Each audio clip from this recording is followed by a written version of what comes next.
Sahel is not a plea for charity in the form. The struggle being waged in the Sahel is not a plea for charity in the form of sovereignty. It is a fight to reclaim our sovereignty. And from this perspective, my remarks revolve around two cliches that need to be clarified, because we observe that through speeches and even the human rights issues that are raised, there are strategic plans to assassinate our leaders that are underway. And when I speak of a strategic plan to assassinate leaders, I need to be precise in my words so that everyone can understand. From the moment we talk about democracy, it is said that the AES countries must return to democracy. They must return to holding elections. What kind of democracy are we talking about? That question mark deserves to be raised, considering that from the 1960s to 2022, if I take the case of Burkina Faso, we have been governed by so-called Democrats who were installed, put in place by people sitting on the other side of the oceans. What has been the impact on the ground? Let me give a few examples. From 2022, that is from 1960 to 2022, that makes 62 years. Compared to the period from 2022 to 2026, that's 4 years. In 4 years, here is what has been accomplished. When the call was made to the Burkinabe people to face the current situation, starting in 2022, at the moment when I am speaking to you, the state has allocated 104 billion CFA francs to agricultural mechanization and inputs. And what results have we achieved? That means 104 billion, which is more. And this allowed us to reach 67,000 tons of cereals to feed the population. Isn't that defending human rights? If you have an accident right now and go to the hospital, you could die because we can't get a scan done. The cost has been reduced from 50,000 to 25,000. That's a 50% reduction during wartime. But from 1960 to 2022, this has never been done. I take, how should I put it? We have just launched the recruitment drive called Operation 1000 times 5. 1000 times 5 means that each year we will recruit 1,000 specialist doctors over 5 years. From 1960 to 2022, those who established their democracy here never did this. Let me give another example. We have just opened the hospital, the largest hospital in our country, on July 29, 2025 in how should I put it, in Bobo Dioulasso, in cooperation with China. And I tell you, Your Excellency, that in our country, since 1960, it was on July 29th, 2025 in Tingango, that the first operation enabling a kidney transplant was performed in our country. When someone was sick, they had to take a plane. It was on the other side that they went to have it done. Now it is done in Burkina, in a country that is at war. Another example I would add is how should I put it? The construction of 920 CSPS from 2022 to 2026 in a country that is at war. No,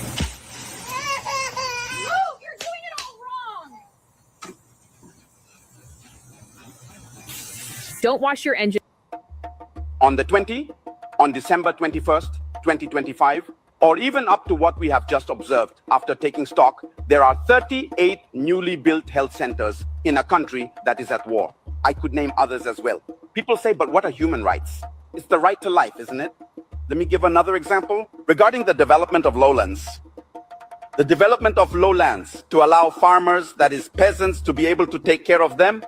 We have gone from 5,000 hectares since the 1960s up to now. We have gone from 5,000 to 25,000 hectares in 2025. But this is a country at war. And still in the field of agriculture, for plowing, for the peasants who own the land, we take tractors and go plow it for them for free. And in 2025, we plowed 58,000 hectares of land for free for the peasants. Is there any greater defense of human rights than that? And when I take, for example, the armed forces, among the 11 agreements where it was stated that we cannot purchase equipment elsewhere unless it's from France, and we cannot train our soldiers elsewhere unless it's in France, I inform you that from 2022 to 2025, we have independently formed around 20 rapid intervention battalions, all fully equipped with at least 500 soldiers per battalion. I'm not going to give the exact number because the enemy might be listening. And since these are military matters, if I give the details, you could prepare yourselves and come. I won't give everything. I'll just give an approximate figure. Whether it's less or more, you won't know. Second example, we have formed about 10 mobile police intervention unit groups. They are already deployed in the field. We have established gendarmerie legions throughout the entire country, nearly 10 mobile gendarmerie squadrons. They are already deployed in the field. From 1960 to 2022, there was only one air base. Today, we have 4. From 2022 to 2026, 4 air bases. There you have it. But I say I'm giving approximate numbers, not the total. That's it. The volunteers for the defense of the homeland who have been considered as militias. I myself, standing before you, am a volunteer for the defense of the homeland. So these are not just men picked up off the street to say that we form militias.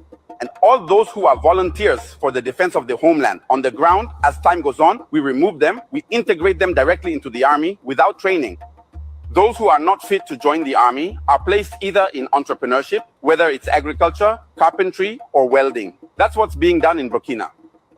So it's essential that we ask everyone to take off their blinders in order to better see reality. What we're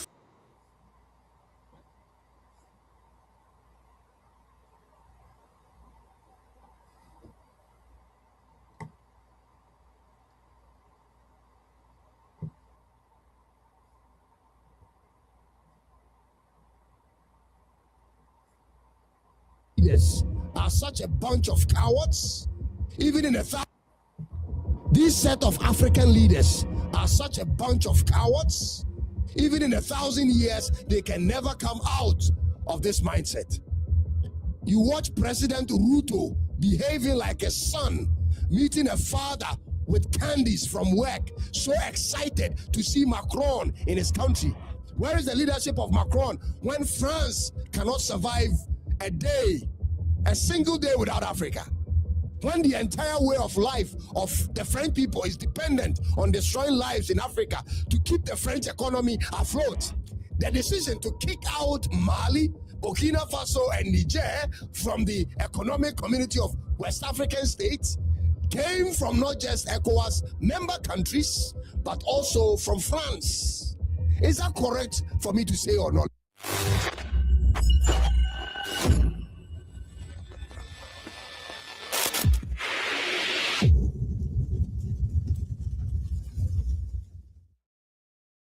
The Macron Africa Summit in Kenya has finally ended. And without surprise, ladies and gentlemen, majority of African presidents I expected would attend, actually attended. And here are the names of African heads of state who couldn't miss this summit for anything, starting from the elephant in the room. Yours truly, Bola Ahmed Tinubu, president of Nigeria. Good friends with Macron. He has visited Macron multiple times in Paris since he became president of Nigeria. And there was no way he would have missed this event, including if the entire Nigeria was on flames. He would still make time to meet his friend Macron in Kenya. And then you have next is Bassirou Diomaye Faye from Senegal, good friends with Macron. Also visited Macron a few times as president of Senegal. He started off as promising with youthful exuberance and a lot of expectation, but ended up becoming a student of Macron. He's the one person I consider a direct student of Macron amongst the presidents of Africa. Followed that is President Brice Oligui Nguema of Gabon.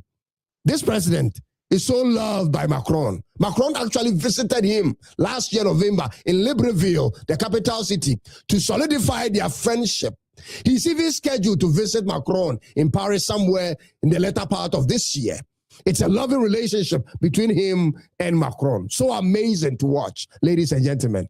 It's impossible for him not to have attended that summit. Next on the register is President Julius Maada Bio of Sierra Leone. This president in 1 year had to meet with Macron twice.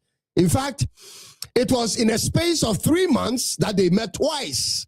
May of 2024, they met, and they met in Paris on the same Macron Africa Summit, and again in July of the same year, they met again. He enjoys traveling to Paris. I mean, who doesn't like traveling to Paris to see Macron and the Eiffel Tower? That's the president of Sierra Leone I'm talking about, ladies and gentlemen. Then you have President Joseph Boakai of Liberia. He received the presidential welcome to France last year when he paid a visit. President Boakai and Macron, President Boakai and Trump are good friends. He wants to collaborate with these powers to build a new Liberia, and so he enjoys their company. ladies and gentlemen. Moving forward, you have President Evariste Ndayishimiye of Burundi, Ismail Omar Guelleh of Djibouti, Abdel Fattah el-Sisi of Egypt, and also John Dramani Mahama of Ghana, all good friends of Macron. They came with their entourages to meet, discuss strategies of economic matters and security matters with Macron. Then you have Daniel Chapo of Mozambique, and on the list goes, ladies and gentlemen. All good friends of France, and happy to see Macron in Africa. Ladies and gentlemen, that's your tall list of heads of states from Africa. Happy to meet Macron. Then while Macron made presentations to them, Macron remembered to throw some light and some shade on the irrelevance of the AES in West Africa. Macron wanted the invited heads of state to know that France does not recognize the leadership of the AES. He completely does not even see them. Be it Traore, Chiani, or Goita, he has no respect for their positions as heads of state in these West African countries. He referred to them as military men or coup plotters. And he said, and I want to quote him, "It's hard to say that West Africa will not be in this room," end of quote. Meaning that you already have all of West Africa in that room, whether AES are in or not, ladies and gentlemen. Just listen to his speech in person and let's get back to it. I want just to clarify the fact that Western African countries will be present. I mean, President of Senegal, President of Ivory Coast, President of Gabon, President of DRC, and so many others will be here.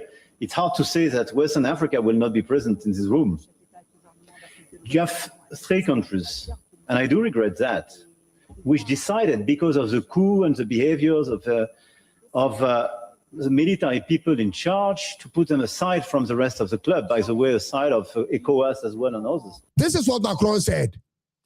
We have decided because of coup and the behaviors of the military people in charge to put them aside from the rest of the club by way aside of ECOWAS. Doesn't mean that West Africa will not be a part of this meeting. The biggest leaders of West Africa will be here, Macron said. Play that part again, ladies and gentlemen. Imagine being able to build an app with your name on it, just by thinking about it. Meet Base 44. I want just to clarify the fact that Western African countries will be present. I mean, President of Senegal, President of Ivory Coast, President of Gabon, President of DRC, and so many others will be here. It's hard to say that Western Africa will not be present in this room. You have three countries, and I do regret that, which decided, because of the coup and the behaviors of the military people in charge, to put them aside from the rest of the club, by the way, aside of ECOWAS as well and others. Wow, this is scary, folks. Macron just said they have decided to put them out of the club because of their misbehavior, talking about the AES leaders. They have decided to put them out of ECOWAS. My question is, when did France become a member of ECOWAS? When did it happen that France became a decision maker in ECOWAS? Because if I understand him correctly, the decision to kick out Mali, Burkina Faso, and Niger from the economic community of West African states came from not just ECOWAS member countries, but also from France. Is that correct for me to say or not, ladies and gentlemen? Macron had to put this summit together in Africa to send a message to the AES as to who he controls. This is all the summit was about, sending them a message of who is on whose side, ladies and gentlemen.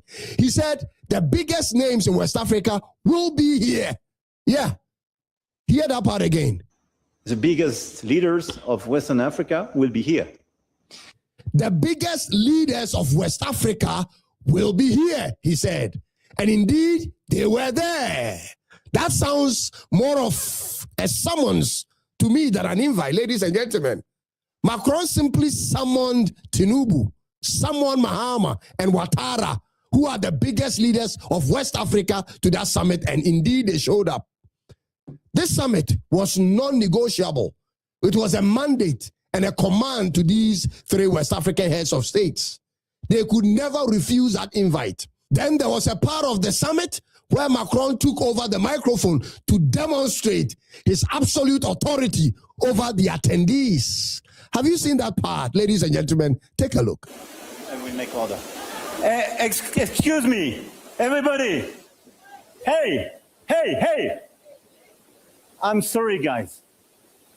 But it's impossible to speak about culture, to have people like that super inspired coming here, making a speech with such a noise. So this is a total lack of respect.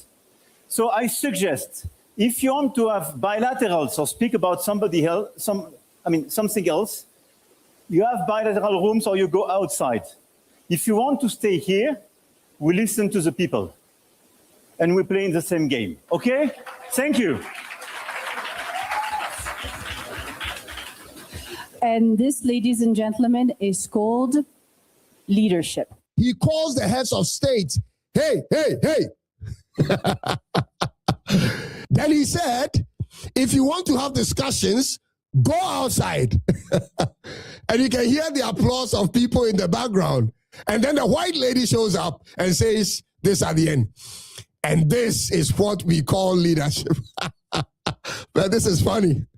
This is the height of disrespect, the highest I've seen towards African leaders ever, ladies and gentlemen. She called this leadership. Wait a minute. Lady, does she understand what leadership even means? I'm sure she's a French citizen, so she may be struggling or not conversant with the English language when it comes to leadership. You think leadership is when you rise up and shout at your peers as though they were your kids to get their attention? No, you got it all wrong. That's not leadership. That's arrogance. You think the most pressing need in Africa is a bunch of Gen Zs discussing culture on a presidential platform? So the president should keep quiet? Does she have any idea what's going on in the countries of these African presidents who are sitting there? Does she even have any idea of what's going on in Paris? The unending months of protest and outcries of the French people over inflation and the difficulty of making ends meet in France? Where is the leadership in that for Macron? Where is the leadership of Macron when France cannot survive a single day without Africa? When the entire way of life of the French people is dependent on destroying lives in Africa to keep the French economy afloat? Is that leadership? When for decades, France has to insert itself in the affairs of Africans to be relevant, is that leadership? Listen, that era of French manipulation in Africa is soon coming to an end. Tell Macron to start looking elsewhere. That's how leadership works.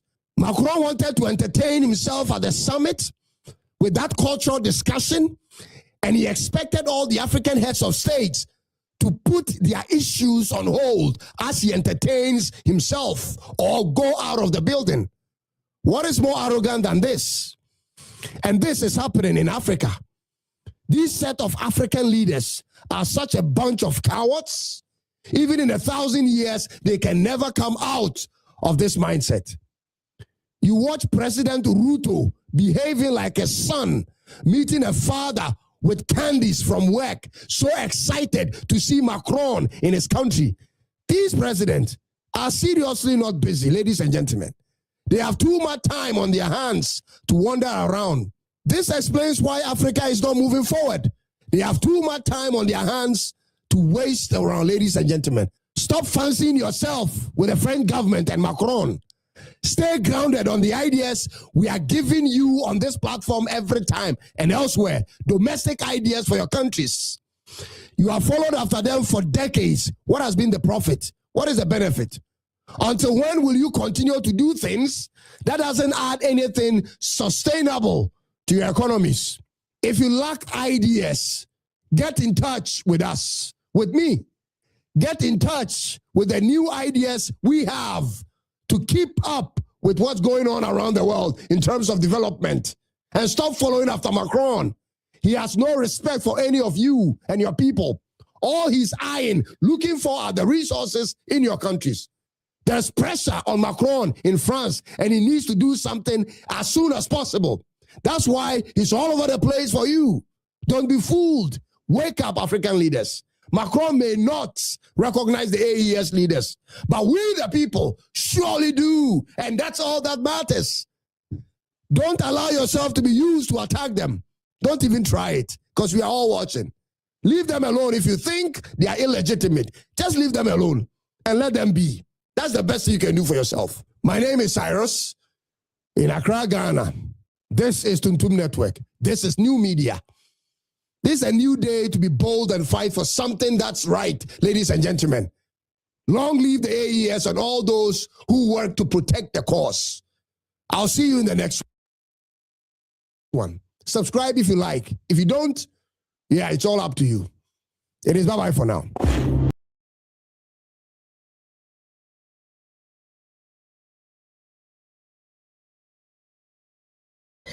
All right, folks, once again, this is Frank. Good morning, good afternoon, good evening, wheresoever you are, right?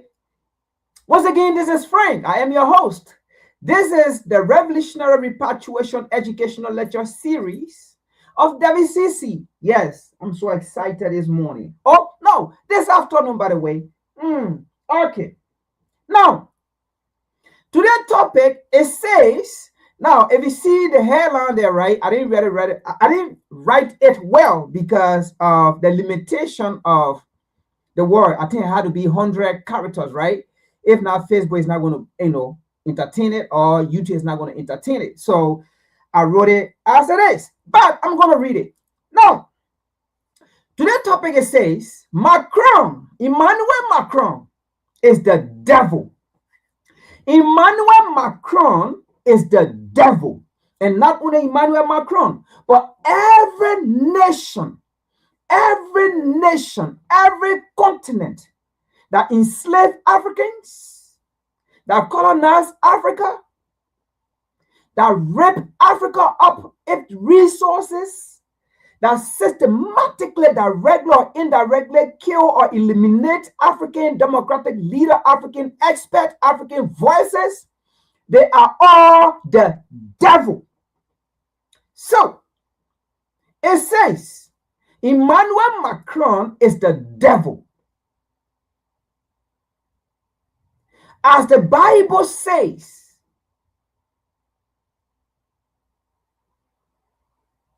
or speak, to says, you are Pan Africanist. Emmanuel Macron is the devil that the Bible speaks of. For Emmanuel Macron to say he is a Pan-Africanist or he is a believer of Pan-Africanists, Emmanuel Macron is the devil the Bible speaks of. Now, those of you that read the Quran, when you read the Quran, whatsoever they have devil, that's Emmanuel Macron. When you read the Quran, everywhere in the Quran, they have devil, right? Are the Westerners who enslaved African, who colonized Africa, right? Anywhere you read the Quran and it said devil, that devil are referring to European that enslaved African, European that colonized Africa, right? Those are the devil that the Quran speaks of. And anywhere you read in the Bible, and you hear say devil, right? It is Emmanuel Macron. It was the forefather of Emmanuel Macron. Okay? Those that came from Europe that colonized Africa, enslaved Africans, and then steal African resources, kill African leaders, right? They are the devil. Even the people that killed Gaddafi are the devil. The people that put sanction on Robert Mugabe because Robert Mugabe was taking land, all right, from the colonizer, from the how they call it, enslaver, right? And then giving it to the real people, to the rightful people. And then they put sanction on Robert Mugabe or Zimbabwe. Those people are the devil. The Bible speaks of, the Quran speaks of.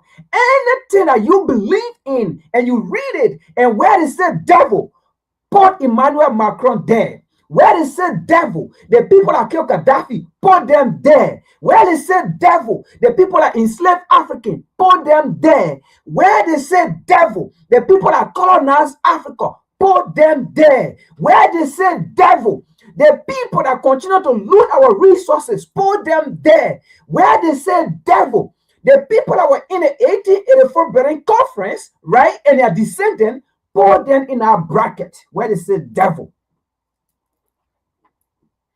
Now,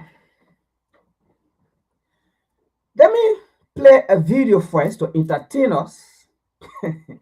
1 minute video, right? And then we continue. This is WCC. Get your popcorn, get your bag of water, right? Get your soda and come and relax and let's have fun. Because we need to tell these devil. Look, folks, your religion that you believe in, your culture that you believe in, when it said devil, it is not something from the sea. It is not no dragon. It is not no, I don't know how to call it, something like cow with the big horn. No, those are just pictures. All right, those are just pictures they put in there. But when it said devil, in a simple term, devil just means someone who deceives you. Devil, it means someone who deceives you, someone who lied to you. That's the definition of devil, a deceiver. If I deceive you, I become a devil because I lied to you. I deceive you from the right thing, okay, to focus on the wrong thing. I gave you the wrong thing and I said this thing is the right thing. That's the devil. If I lie to you, if I deceive you, it means devil. So in that aspect, I am the devil. So we're going to read some things here today and see why we say these people are the devil. The Bible speaks of. You know, when you read the book of Isaiah, it says to you, be careful with the devil, because the devil comes in sweet voice, very softly. But what is in our voice, what is behind our voice is hate. What is in our voice, what is behind our voice is hatred.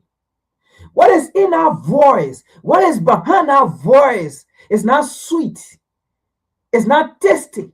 It's war in our voice. War is behind our voice. What is in our voice is swore. Swore is in our voice. What is in our voice is deadly. Those of you who read the Bible. So let me play something to entertain now 1 minute before we go ahead. I'm in a spirit this morning. No. The spirit of our ancestor, not just spirit, not those demonic spirit, that is spirit of Emmanuel Macron ancestor. No, those spirit can never be part of my spirit. The spirit that enslaved me, colonized me, raped me, killed all my good leaders and stuff, and a spirit that does not want for Africa to rise. No.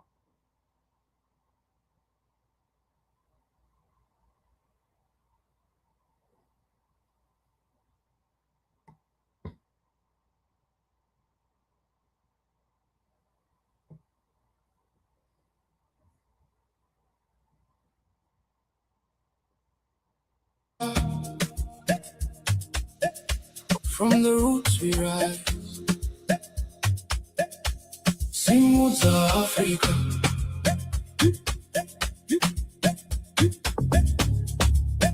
Simuka, Simuka Africa. Ngati Simuke Africa.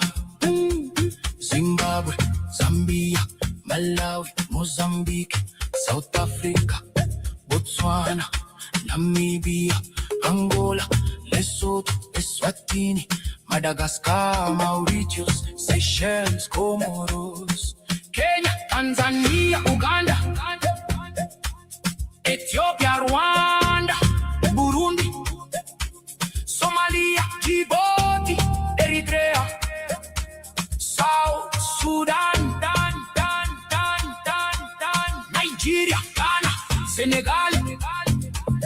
Ivory Coast, Mali, Niger, Burkina Faso, Benin, Togo, Guinea, Sierra Leone, Liberia, Gambia, Cape Verde, Guinea-Bissau, DR Congo, Republic of Congo, Cameroon, Gabon, Central African Republic, Chad, Equatorial Guinea, Sao Tome and Principe, Egypt, Morocco, Sudan, Algeria, Tunisia, Libya, Africa.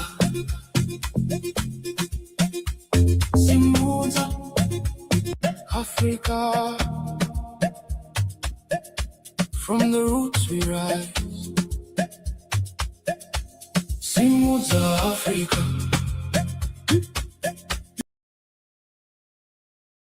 All right. Now, having played that music, there's a reason why I play that music. Emmanuel Macron, the song you just heard, it was talking about all the countries in Africa. We did not see France in there. We did not hear France in there. We did not hear any European nation in our music. All the countries all the countries that were named, they are all on the African continent, the beautiful continent.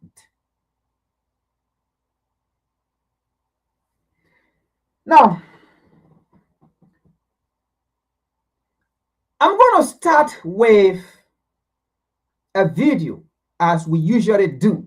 Be with me, folks, be with me. The reason why today I'm talking about this, many of you have heard it on various platforms, right? Now, but this is a platform that we go with different dimension. We detail it a little bit and put some kind of a historical flavor behind it for people to understand or for people to overstand. Now, Emmanuel Macron said he is a Pan-Africanist.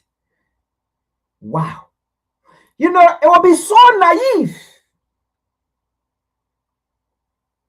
if we allowed Emmanuel Macron to walk away with this. We will be so naive if we allowed Emmanuel Macron, the devil, to walk away with this. Emmanuel Macron said he is a true believer of a Pan-Africanist. He is a Pan-Africanist just like William Ruto.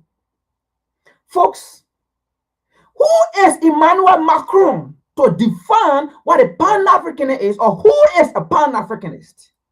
Because as far as we know or concerned, William Ruto is not a Pan-Africanist. So if Macron can say he is a Pan-Africanist like William Ruto, he's just telling us William Ruto is his slave. Then we understand when Macron said he is a Pan-Africanist. What he was telling us that William Ruto is his puppet. By the way, as we said here before,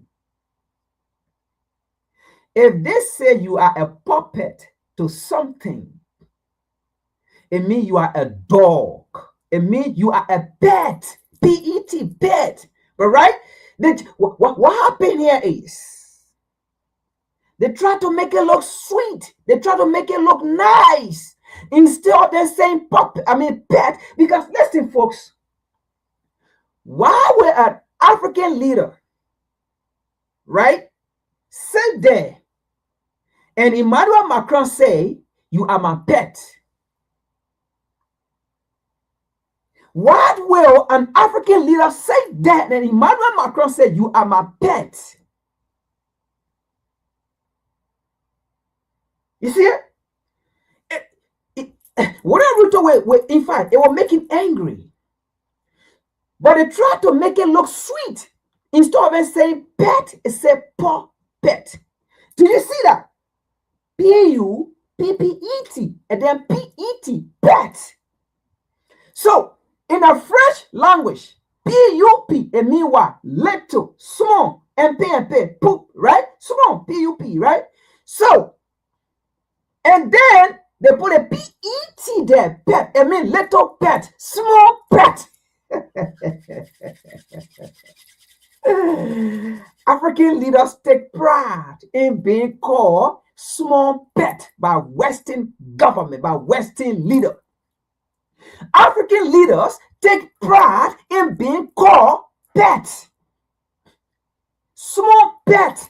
In French, P-U-P means small. And then P-E-T, as we all know, is pet.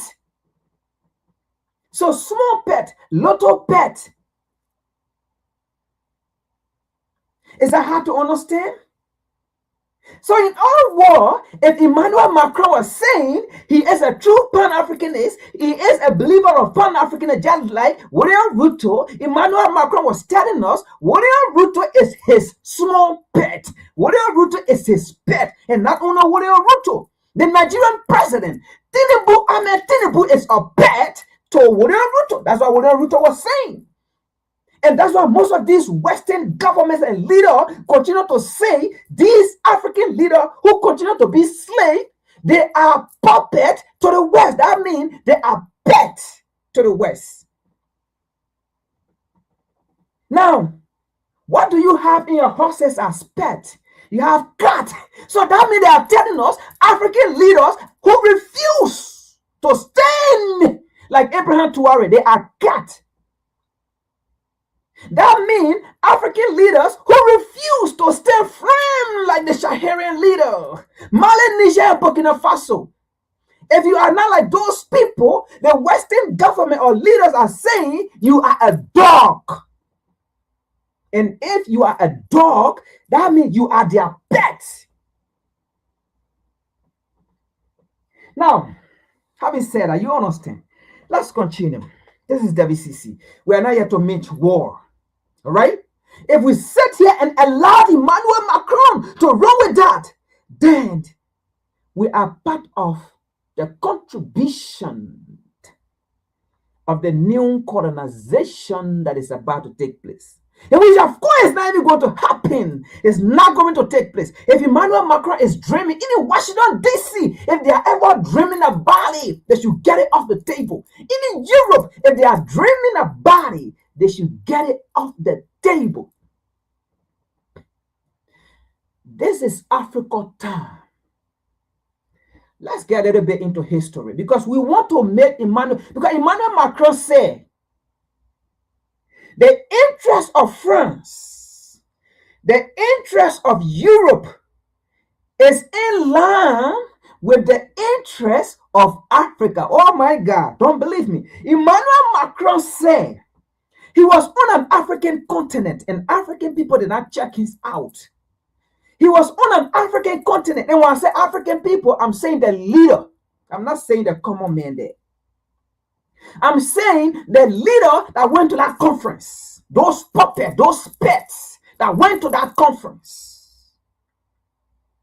Emmanuel Macron stood in front of them and told them the interest of Africa, the interest of Europe, France, it is the same as the interest of Africa. Emmanuel Macron stood in front of the 30 African leaders.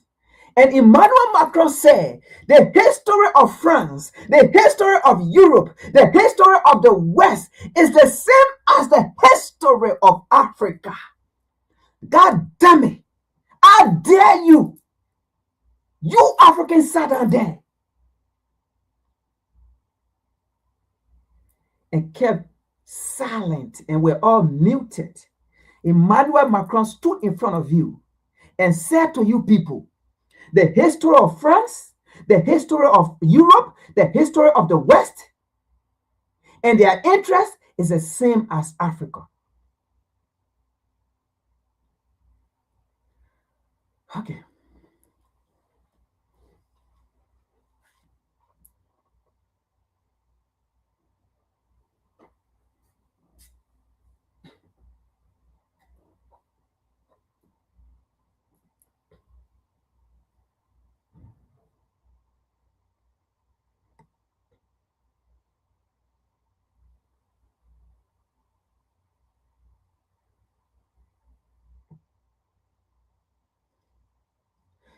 All right, folks. This is a little bit a short history of Africa. All right, it's 28 minutes, but we are not going to play the 28 minutes because we have a lot to talk about. But I will play maybe 5 minutes just to see where we are heading. Because when Emmanuel Macron said the history of France, the history of Europe or the West is the same as the history of Africa. And then he also said the interest of Europe, the interest of France is the same as the interest of Africa. It's the same as the interest of Mali, Niger, Burkina Faso. Wow. Okay. All right. All right. I understand. I understand. Let's play something here. We are just going to play 5 minutes so that you can get a concept. And then as we continue, all right? Be with me. This is WCC. We are not here for content. We are not content creator. We don't create content, okay? We come here to educate. And that's why we take long time here because we are not here to give you, too many things. And then, no. We are here for education. We are here to show you so that you can, it's like we are all disciple. We are all disciple, all right, for our belongingness. What belongs to us? We are all disciple of the truth. We are all disciple of the truth. Okay? We are not disciple of the lies. We are all disciple of the truth. That means we are disciple to expose the truth.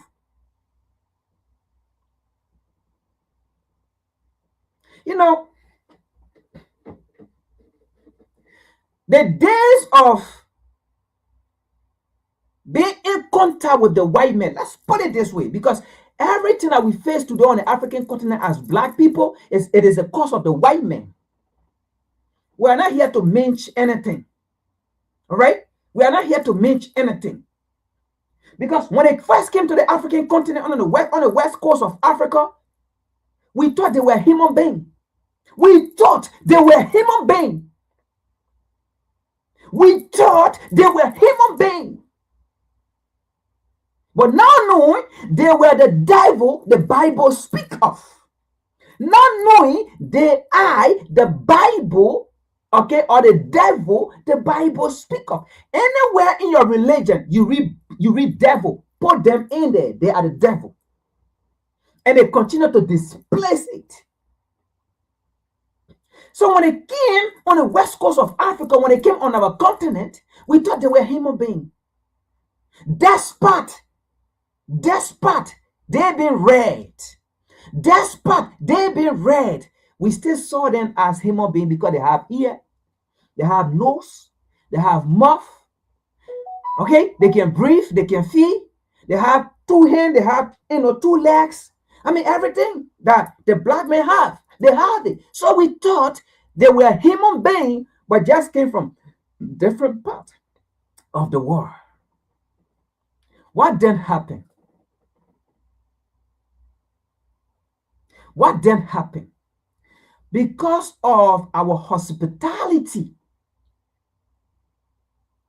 we introduced to them our culture, our way of life, our secret, our sacred places. And after that, what they did? Let me not waste your time. Let's get into it.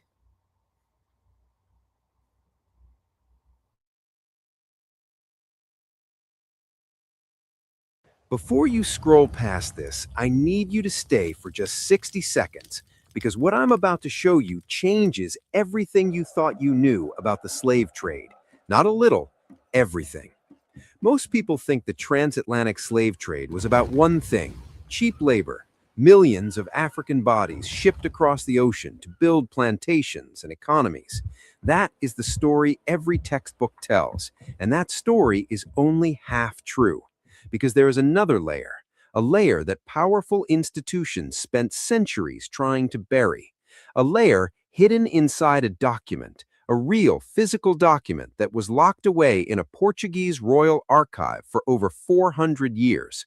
And when researchers finally cracked it open, they didn't find a shipping manifest. They didn't find a labor contract. They found a list, a hit.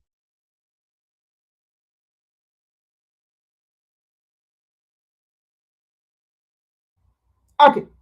Now, if you look keenly, right, what is in here? If you look keenly, what do you see? You will see Angola here. Angola. You see right here? That's Angola. Right? If you look keenly, you will also see Dahomey, the kingdom of Dahomey. If you look keenly, you will also see Benin. Modern day Benin, right? If you look keenly, you will also see Ashanti. This is in Ghana. Those of you know about the Ashanti kingdom, the Ashanti Union. This is in Ghana, right? All right. And then you see Angola here. And then you will see Congo. You see Congo right here. Congo, you see it, right? But you see where they have all the X, X, X, X, X, X. All right. Now,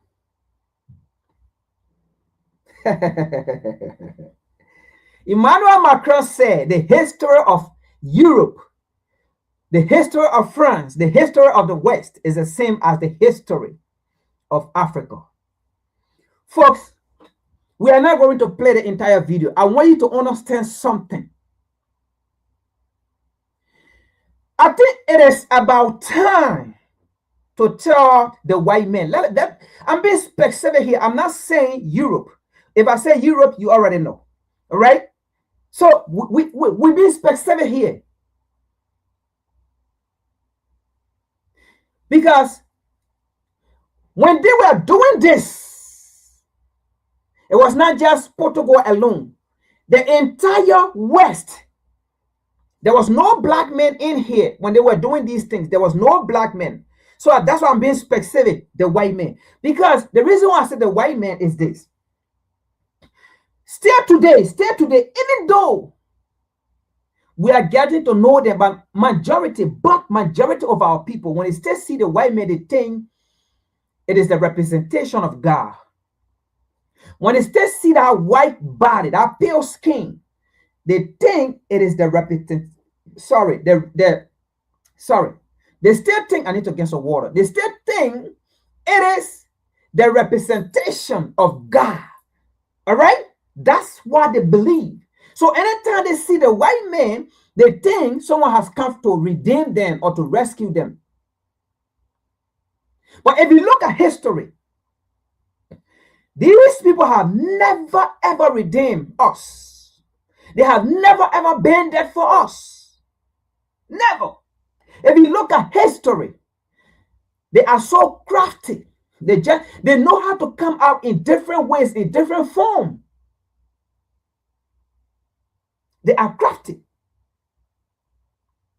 So, if you see here, right? These are kingdom. These are kingdom. These are kingdom that were in Africa. And today we still have the Ashanti kingdom. Or the Ashanti. So it's still there. Today we still have the, how they call it? The Benin. Right? We still have the Dahomey. But in fact, not the Dahomey. Dahomey is gone. Okay? But, and then, we still have Congo. All right? We still have them there. We still have Angola. Okay? But the name at that time, it was not Angola. All right? So this is your thing that was planned way back by the white man against the black man. We are giving history here. Our history with the white man is not the same. Will never be the same and can never be the same. Because what they have done to us, we have never done it to them. Never. Let's continue here. List with names, with bloodlines, with specific African kingdoms marked for destruction, not because of their land, not because of their gold, but because of who they were descended from. Stay with me, because by the end of this video, you are going to see the African continent and the history of slavery with completely different eyes. Let's go back, way back, to the early 1500s. Most Americans, when they picture Africa at this time, picture a continent of isolated villages, no kingdoms, no written records, no organized power. That image is not history. That image is propaganda. In the early 15th century, Now, if you look at the pictures in the first place, and you look at the dress code, right? That's the kind of dress code in the Bible. And that's the kind of dress code, right? Even in the Quran, right? That's the kind of dress code even in a movie that they play, that white people can play, and they say they are God came from their lineage or whatsoever, right? That's the kind of dress code. So you see the dress code we had, African had back then. What am I saying here? When the white man came, we introduced our way of life, our culture to them. They stole it. Anyway, let's go ahead. We'll get to something. I don't want to go ahead. We'll get to something, and then I will explain that part. West and Central Africa was home to some of the most sophisticated political structures on the planet. The Kingdom of Benin in present-day Nigeria had walls that archaeologists now estimate were 4 times longer than the Great Wall of China.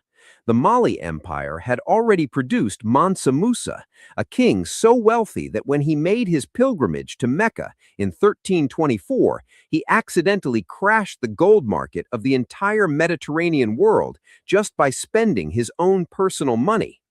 The Songhai Empire had universities, real universities, in Timbuktu.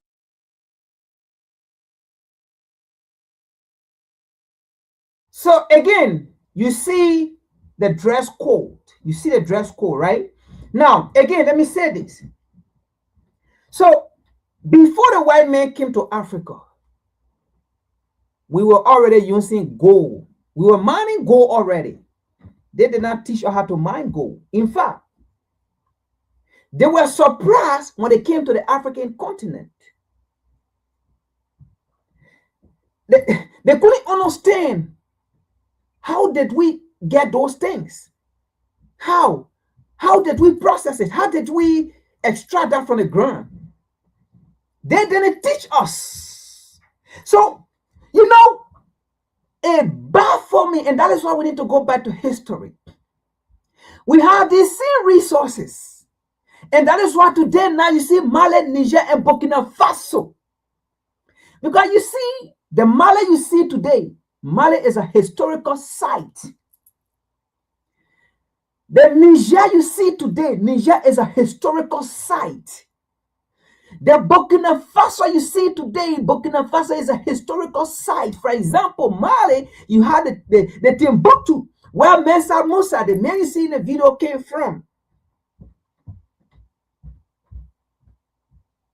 So, today, we believe that the only way our resources can be extracted or processed or whatsoever, it have to be the white man. The black man, apart from Mali, Niger, and Burkina Faso, but all the other countries in Africa, they do not believe that a black man, an African man, can process it gold, can how they call it, get it gold from the soil, it uranium, it oil, nothing. The African man does not believe it, apart from Mali, Niger, and Burkina Faso. The rest of the nation in Africa, they do not believe that a black man is capable of mining its own resources, but it has to be an European mining continent. Meanwhile, history tells us these people never knew anything about how to extract the resources from the soil. We did it. History tells us we did it. History tells us we were engineered by ourselves. We built by ourselves. They came, they saw pyramid. But they took that credit away from you. They said some alien came from space. You know why we believe that alien came from space? Because we still relied on the white man knowledge that if not the white man, we can succeed. And with that mentality, with that behavior, right, we will always believe what the white men say about everything they saw in Africa was alien. So does that mean anything that came from Europe, alien came and put it there? As long as we continue to believe in the system of the white man of Europe, we will always believe that everything that pre-existed in Africa was alien that came from space or different place and came and put it there. They took that credit from us. So that means it was alien that even educated their great philosopher or their great scientists like Socrates, like Alexander. All those people land in Africa. So alien taught them. You see, because they do not want to give you the credit. They do not want to give you the credit. Julius Caesar, all those people land in Africa because they do not want to give you the credit. They say they went there, that alien built it, that alien constructed them. But they can't tell where the alien came from. They only say alien came from sky, alien came from space.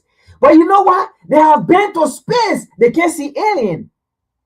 They have been to the moon. They can't see alien. They have been there. So where the alien came from, they have been in space. But they can't see alien that came from there and came and built those things in Africa.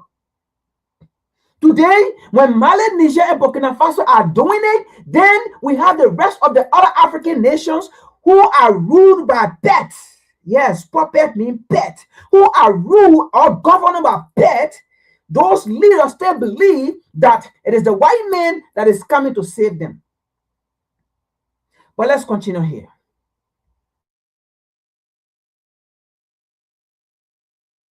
Two, scholars were studying astronomy, law, mathematics, and theology, while Europe was still burning people at the stake for asking the wrong questions.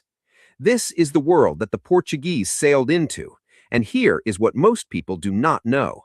The Portuguese were not the first Europeans to arrive, randomly stumbling upon Africa. They were sent with specific instructions from the highest levels of the Catholic Church and now, you see, you see history, right? Let me say this. People say history repeat. No, history just, evolve. It don't repeat, it evolve, right? It evolve. They are crafty. That's why when you read the Bible says, right, crafted counsel. All right, the white men, they are so sophisticated. When you hear crafted counsel, it's them. The European is them. So you see here, anytime you see these people on the African continent, it is something that they have sat down to where they come from and then planned before going to the African continent. If you see Emmanuel Macron, you think it was William Ruto that had the conference in Africa? It was Emmanuel Macron. It was Emmanuel Macron who had a conference in Africa. You see, these Westerners don't just get out and go to Africa because they love Africans. No, they don't just go there because they so much love Africans. They so much love the continent. No way, that's not the case. And by the way, they went on the African continent not because Africa was poor. They went on the African continent not because Africa had no resources. That they went to give Africa resources. They went on the African continent not because we were primitive. They went on the African continent not because we never had civilizations. You seen the narrative, you seen those pictures. The truth is, these people went on the African continent for a specific reason, not to help us, but to destroy us. Look, history just evolves. It don't repeat, it evolves. It just keeps evolving in different form. Those of you who believe in the Roman Catholic, let's continue here. I don't want to waste my time. Like I said, 5 minutes. The Portuguese crown, and those instructions were not simply, go find people to work our fields. The instructions were far more specific than that, and far more disturbing. To understand what the Portuguese were doing, you have to understand who Portugal was. In 1492, Spain expelled its Jewish population in what became known as the Alhambra Decree. Hundreds of thousands of Sephardic Jews were forced out. Many fled to Portugal, many converted under pressure, many scattered across North Africa and into sub-Saharan Africa over the following generations. This is documented history, not conspiracy. The descendants of those scattered communities brought with them something the Portuguese crown became obsessed with. So, let's clarify something here before you be thinking at that time in Portugal, it was a white man. No. You remember in the Bible, right? It says the Israelites are scattered all throughout the corner of the world, right? Now, the people you see in Portugal at that time, as the narrator is saying, that the Portuguese ran out, they were Africans. They were black people, all right? To make you understand, they were what? Black people, all right? So there's a history going on here. And that's why you see the map that they were now white people. So white people did not chase white people out from Portugal. They were black people. The same way, right, in today, the modern day Israel, right? There were black people there, and the same Jew, how they call it, a Jewish that you see today, right? The Jewish, all right? They say European when it drove them out and sit down there, right? The same way in Argentina you see today, right? There were black people there. I mean, black people own our place, black people ruled our place, all right? But the white people again came and ran them out, killed them, slaughtered them. You think when Argentina vetoed the United Nations, how they call it, resolution to make slavery or whatsoever thing as the greater humanity against, the greater crime against humanity, Argentina voted against, you think it was for what? They know the history. Argentina know the history. So if it becomes the greatest crime committed against humanity, Argentina know what they are going to pay to black people. Argentina know what she's going to pay, the reparation she had to pay. All right. So it was black people they chased. Imagine the whole Europe was ruled by black people. Okay. So there's a time period. So that coordination, that relation, all right, is where they are coming. Okay. When they got ready to go to the African continent in the 1600s. All right. So the correlation is there. So you're going to see the link. Okay. About then how can we get whatsoever slave and things, right? So they found a correlation that, okay, these people came from somewhere. Where did they come from? Africa. Okay. Now, what you see there, right, in our 14th century or 13th century that they are saying here, right, that it was deliberate, okay, by the Roman Catholic Church when they sat down, they started writing, right? That also going to relate in the 1884 Berlin Conference. Now, what you see this time period, what they were doing there, right? It was about how they can enslave Africans. That's the first aspect. It was deliberate. It was something calculated. Now, after that, then we jump to 1884. After they enslaved African, they became rich African, built, their place, their farm, whatsoever, right? They decided now, right? We don't need slavery again, right? What we need now is the resources, and we don't have resources. Where can we get the resources? It's Africa, right? So then again, the same thing they did, all right? As you can see, they're sitting down there, writing, all right? Brainstorming, what they should do to go to the African continent. They did the same thing with the 1884 Berlin Conference. We're going to get to that later. So folks, Do not trust these people. Do not trust them. They are coming back again. And you know, the same way we are saying, oh, our ancestors, what did they do at that time? What did they do? What did they did? The day you die as a black man, you go. Your children too will come and say, what did our ancestors do? And they will be pointing finger at you as well. So people are William Ruto, Tinubu, because if the next generation come and they read history and they see that William Ruto was a president of Kenya who ruled for, I don't know, 12, I don't know their presidential term limit, but 12 years or 24 years.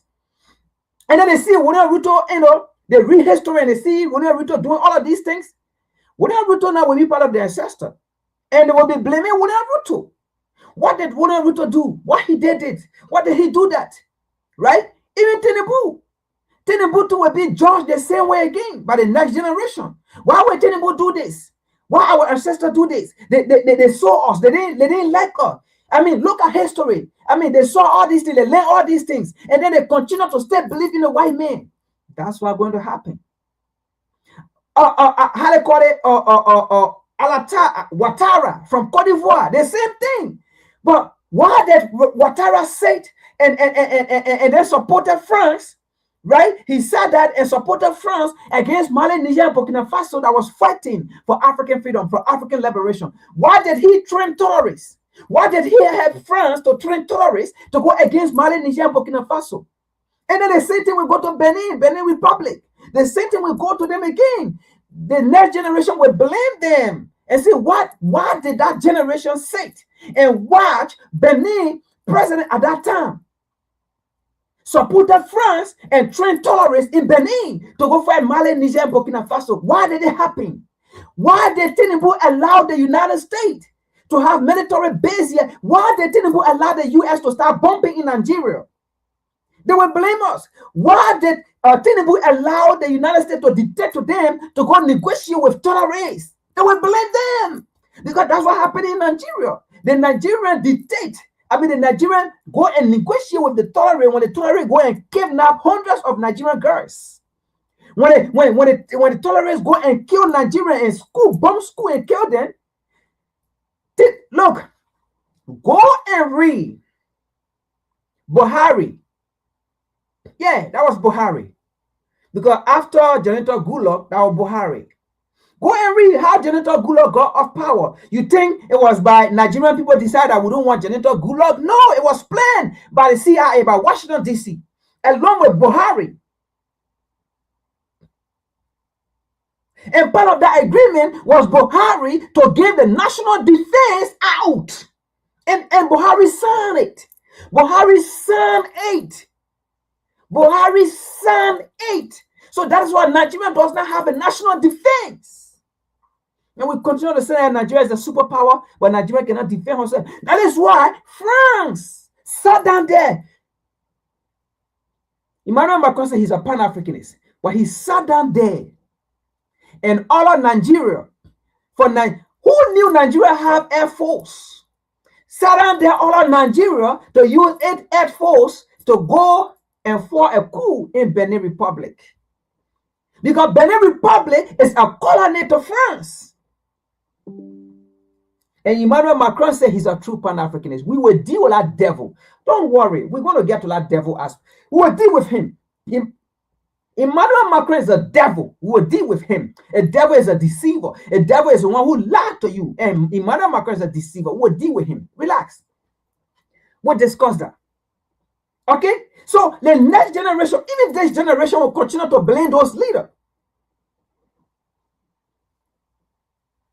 So what you see here around this time with the Roman Catholic Church, what they were doing in Portugal, they did the same thing in the 1884 Berlin Conference in Germany.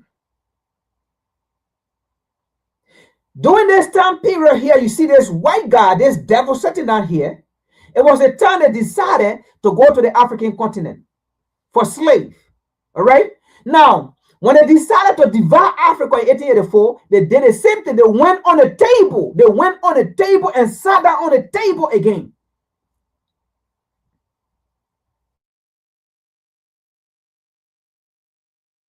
with tracking bloodlines, specifically bloodlines connected to the ancient tribe of Judah. Now, let me be very clear here. This is where history gets complicated, and I want to be careful and accurate. I am not making a claim about religion. I am not making a claim about race. I am presenting what historians and archaeologists have documented, which is that the Portuguese crown in the 15th century was deeply invested in locating, cataloging, and in some cases eliminating specific royal and priestly lineages that had survived from ancient Near Eastern communities and had migrated into sub-Saharan.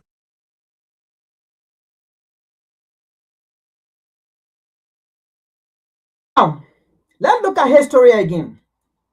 What you see here, right? You see, the Bible is not for everybody. And this is what we continue to say. And people feel, oh, no, it's true. The Bible is not for everybody. And that is why even the people in Israel, the Jewish, they don't believe in the Bible. They know it's not for everybody. And they know they are not in that Bible. They don't believe in it.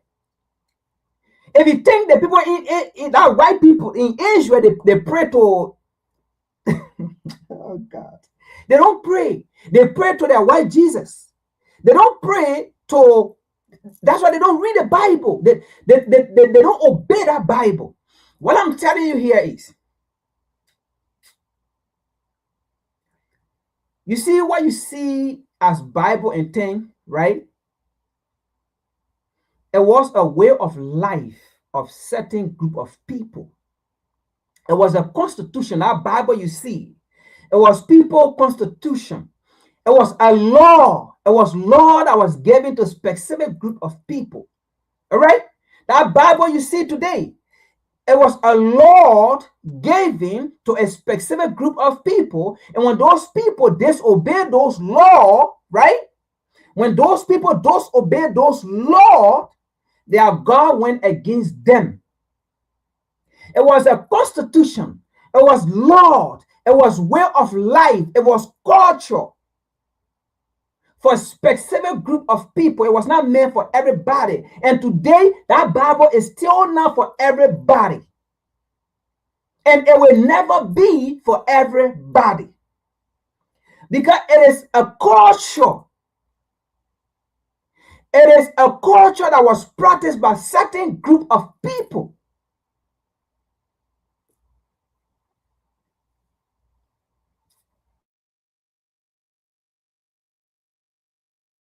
Africa over centuries. The reasons they gave were religious and political. The methods they used were devastating, and the evidence is written down. Now let's talk about the document itself. And here I want to be precise, because this video deals with real historical research, not folklore. Portuguese colonial archives, particularly those housed in the Arquivo Histórico Ultramarino in Lisbon, contain thousands of documents from the 16th century that have never been fully translated into English and have never been made accessible to mainstream audiences. Among these documents are royal dispatches called regimentos, which were detailed instruction sets given to Portuguese captains before they departed on voyages along the African coast. Some of these regimentos were purely commercial, but a significant number, particularly dating from the 1530s through the 1580s, contained something unusual. They contained ethnographic intelligence, meaning the Portuguese crown already had information about. So again, right, you see the picture you see right there, right? That was in ancient Africa. So you see, they said we did not have civilization, but you see the picture you see. So these are the devil. Okay, these white folks, these are the devil.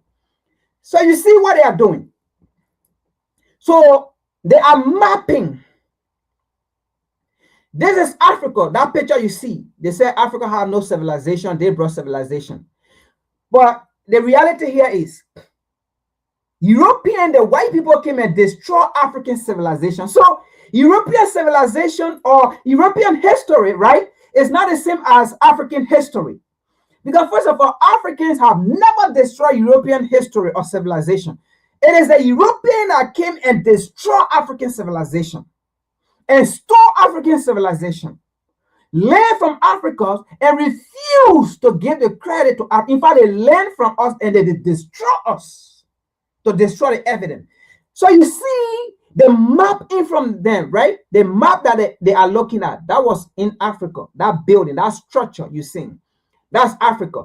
And they are mapping specific places, what they are going to do. So, to Emmanuel Macron, European interest is different from African interest because European interest is to destroy Africa. European interest is to destroy Africans. European interest is to continue to bring proxy war on Africans. European interest is for Africa and her descendants to never rise. That is also in the 1884 Berlin Conference. That was their closing statement. Look, folks, history don't repeat. History just been evolving. This is this 14th century. The 15th century, the 16th century, all right? And then when it went to 1884, right, they repeated the same thing that Africa and her descendants will never rise. History don't repeat. History just been evolving. And the reason why we continue to allow history to evolve, we don't want to learn the truth. That's number one. And number two, we don't want to accept the truth. Number one is we don't want to learn the truth. And number two is we don't want to accept the truth. And number three is we don't want to apply the truth. Even if we learn the truth, we do not want to apply the truth. But on the other hand, the other people, you know what they do? They understand and they learn the truth. They understand and they accept the truth. They understand and they continue to apply the truth. And that's why they always evolve.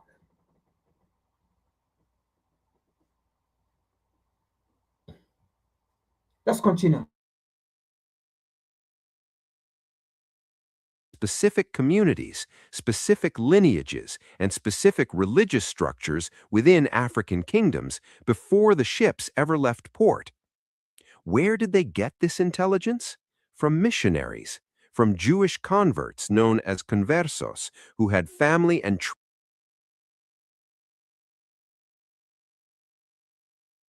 Now, the narrator talk about missionary, right? And I paused the video for a reason so that I can enlighten you a little bit. Because African people, when we stay here in today contemporary Africa, when we hear missionary, we think it means savior. We think it means people who come to recognize or people who come to feel or people who come to do this whatsoever. But you see, missionary does not mean they are coming for you. Listen to the word mission. Forget about the suffix or the prefix. Forget about the suffix, not the prefix. Forget about the suffix that is being added to it. Look at mission. Ask yourself, what is your mission in life? What is your mission in life? Now, if you come up with your mission in life and you began to embark on that mission, then you now become a Nerean missionary because you are embarking on a mission. You have a mission and you embark on that mission, you become a missionary because you are on a journey to fulfill a mission. And if you are on a journey to fulfill a mission, then you become a missionary. And then your mission on that journey is not for the people you're going to meet. It's for you, your benefit, your descendant, and where you are coming from. Now, if you are going on that mission, you have already calculated what to do to go to succeed. What that means is, if it costs to deceive the people because you are on a mission and you want to succeed, you have to deceive the people you're going to meet there. If you have to kill, you have to kill the people you're going to meet there because you are on a mission to succeed, and then you become a missionary. Whenever you are on a journey for a mission, you are a missionary to that journey. So that means, Africans, missionary is not always a good term.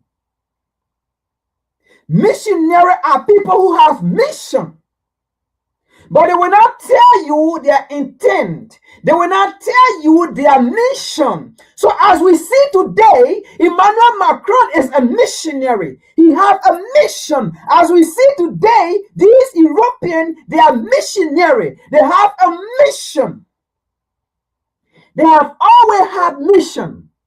They have always been missionary. And they will always be missionary because their forefathers told them, you guys got to make sure Africa and her descendants will never rise. Because if they rise, France will become a third world country. The Western nation will become a third world country. Europe, third world country. And we see that today. Aren't we seeing it? So they are on a mission. So when you hear the word missionary, don't always think it's a good thing. No, it is not a good thing. Missionary is not a good thing. Missionary is not a good thing. There are people who are on a mission. And when you are on a mission, you are on a journey, you are a missionary because you are on a journey for a mission.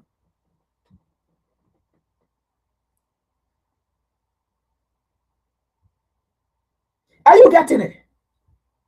Let's continue here. And this war, also, you will see it in the 1884 Berlin Conference again, missionary. So what I'm telling you, will see it. So the history of the West is not the same as the history of Africa. The interest of the West is not the same as the interest of Africa. The interest of Africa is not to see Europe poor or Europe. Our interest is just for Africa to rise, Africa to take a place, for African children to enjoy their resources. But the interest of Europe is to put Africa in a perpetual condition, to continue to exploit their resources. That's the interest. And that's European history. The interest of Europe or the West is to create proxy war on the African continent, to continue to loot the African resources. That is their history and that is their interest. We're going to get into it. Now, somehow I will take this video out, all right? So we can continue because we have a lot to explain. But at least you have getting the foundation, all right, that Europe and Africa will never coexist. I mean, this is hard to say. And let me repeat myself again. Let me repeat this again. African people, black people, the reason why things continue to go against us is because we fail to listen to history. We fail to read history. And even if we read history, we fail to accept history. We fail to accept it. Now, even if we accept it, we fail to apply it. We fail to apply it. But you see, the other people, the European or the white people, they always learn their history. And they always accept their history. And they always will implement their history. Are you getting it? So Europe and Africa can never be the same. Because what Europe have done to the African continent is inhumane. Africa have never done it to the white man. But what the white men have done to the African people is inhumane. It's ungodly. And the black men have never done it to them. So the history are not the same. Our interests are not the same. If our interests are the same, why is the West? Why is Washington, D.C.? Why is Europe? Why is France going against Mali, Niger, and Burkina Faso? Why? We'll tell you. Let's trade connections deep inside Africa, and from a network of informants that had been building for decades before the large-scale slave trade. So you see here, network of informers that have been building before, right, the next slave trade. before they net the transatlantic slave trade. Network of informer. Today, what are those form of network of informer? The media. The media. The media. So you see, that is why they don't like Mali, Niger, and Burkina Faso, because those network of informer, that is why today Mali, Niger, and Burkina Faso are kicking out those media, because those are the network of informer. So you see, history don't repeat. History just evolve. History evolve. These people are so crafty. They are crafted counsel.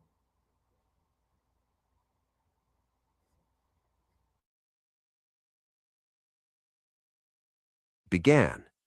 Let me ask you something, and I want you to think about this honestly.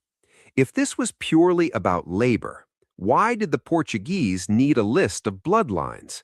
Why did they need maps of priestly lineages? Why did their documents specifically distinguish between those fit for labor and those who must not be allowed to reproduce? Think about that. Now, let's address the part of this story that most people have never been taught, the connection between ancient Judah and the kingdoms of West and Central Africa. This is not mythology. This is documented through multiple independent lines of historical evidence. First, the Lemba people of Southern Africa. The Lemba are a Bantu-speaking people who have maintained for generations that they are descended from ancient Semitic traders who migrated from the north thousands of years ago. For a long time, historians dismissed this as oral.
All right, folks. I mean, the video is so long and it's good, right? But I can't show all because we have long time to go. I have other things to discuss about. But again, so you see the history again, right? The Bible, as you see today, is not for everybody. It is a culture of way of life for specific group of people, and it will never be for everybody. All right. And the truth here is, the other people believe in it. I mean, not believe in it, but they believe that the Bible is not for everybody. All right. It is not a religion that is for everybody. Okay. It is for a specific group of people. It is a way of life for a specific group of people. It is a constitution. It is a law, okay, that was given to a specific group of people by their forefather. All right. But again, so just a history that you have seen how Black people have been hunted by white people. So the history are not the same. We have to let Emmanuel Macron know that they are the devil. That same Bible speak of. That same Bible warn a descendant about the white man, about Emmanuel Macron, that he is the devil. They are the devil. Be careful with them. And today, when we see them on the African continent, we have to be careful with them because they are sending gods of Satan. They are the devil, the same religion, the same law, the same constitution talk about. Be careful with them. And then another video to remind them about their behavior. Because what we experience today, the history we experience today, and the interest we are fighting for, right? It was caused by Emmanuel Macron forefather. It was caused by Emmanuel Macron great-great-grandfather. It was caused by Washington, D.C. great-great-great-grandfather. It was caused by European great-great-great-grandfather. And up to now, they maintain it. So we have to let these people know that they are the devil. They don't like Africa. They hate Africa, but they love African resources. They are pretender. They are the one the Bible speak of. Be careful with them. They are crafty. Be careful with them, with their wars. Be careful. Just because their war is smooth like butter or oil, that doesn't mean truth is in their heart. It means war and sword is in their hand. They are coming for war. They are pretender. They are deceiver. They are devil. They are demon. So Emmanuel Macron is a devil to come and say he is a true Pan-Africanist. How can you be a true Pan-Africanist and then you hate Mali, Niger, Burkina Faso? How can you be a true Pan-Africanist and then every year 500 billion of African money in taxes go to France? But look at those nations, they lavish in poverty. How can you be a Pan-Africanist when the uranium of Niger power the entire Europe? But Niger does not have current. Africa does not have current. How can you be a true Pan-Africanist when the gold reserve of Mali, Niger, and Burkina Faso are in France, but the people of Mali, Niger, and Burkina Faso does not have gold reserve, does not even see their gold, does not even smell their gold. They have to go to France to see the void of where their gold are. And it is not even owned by them. It is owned by France. How can you be a Pan-Africanist when your educational system is built on the back of Mali, Niger, Burkina Faso, and the rest of the other nation that you call Francophone? But people in France, they have good access to healthcare, good access to education, good access to road. But when their resources in Africa does not build, but it build and empower Africa. And then when these same people leave that region, they go to France, and then you send them back. You say they are not citizens. But you say you Pan-Africanist. You look at these people die and lavish in poverty, you say you Pan-Africanist. You support terrorist activities in Africa, then you say you Pan-Africanist.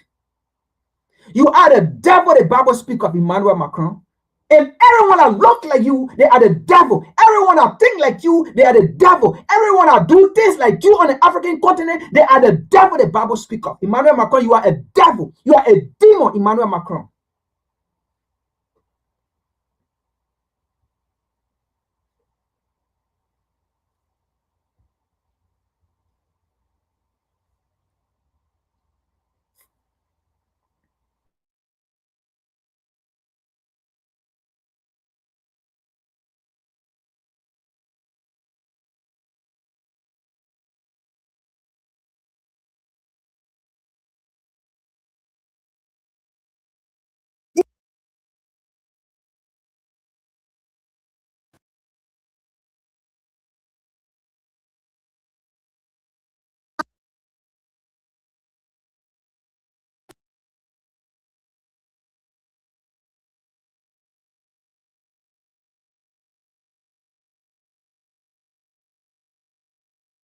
When the colonizers came to Africa, we didn't have the issue of color.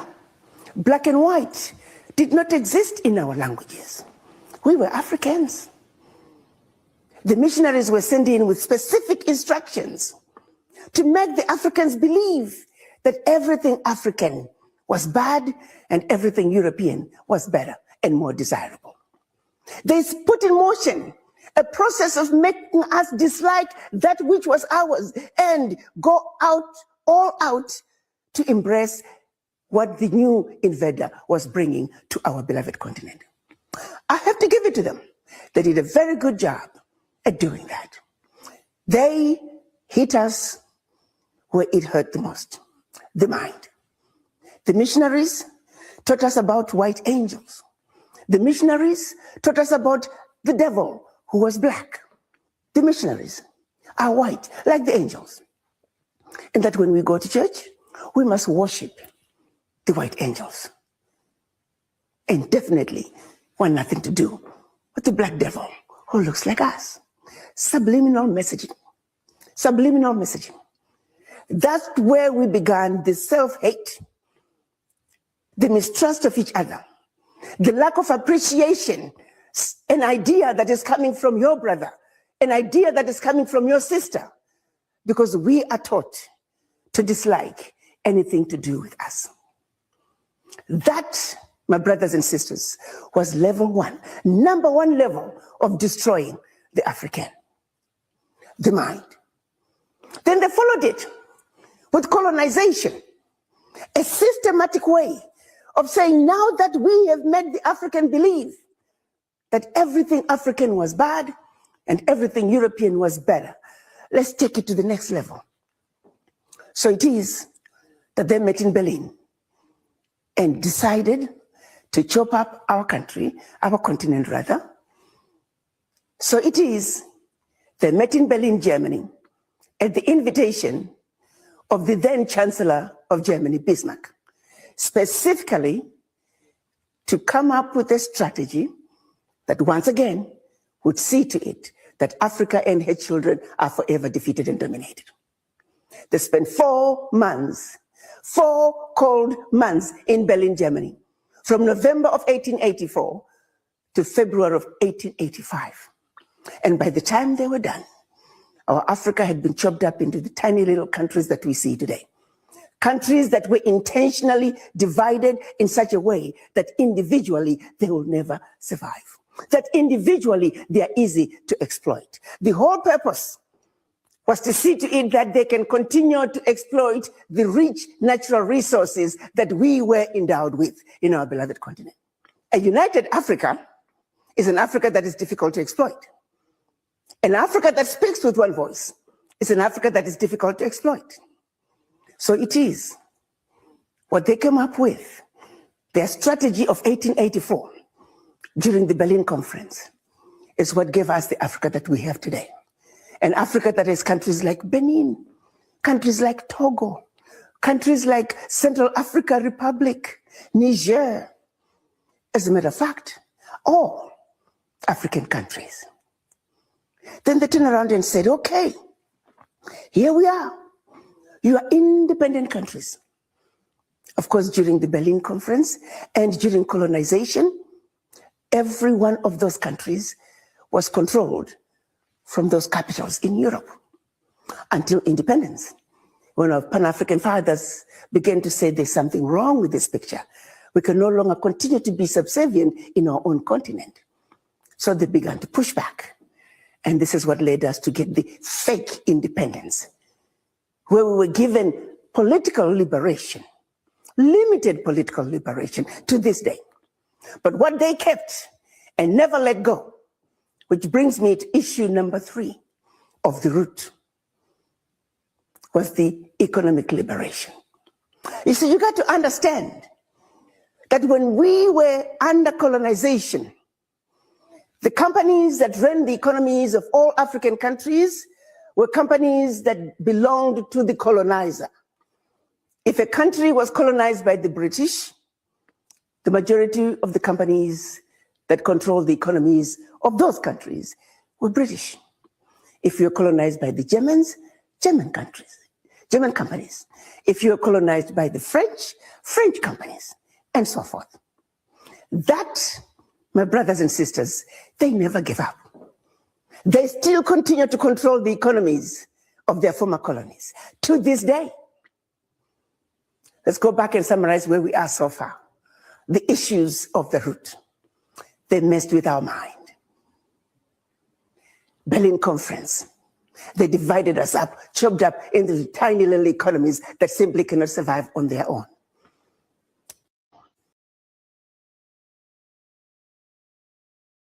All right, so again, you see,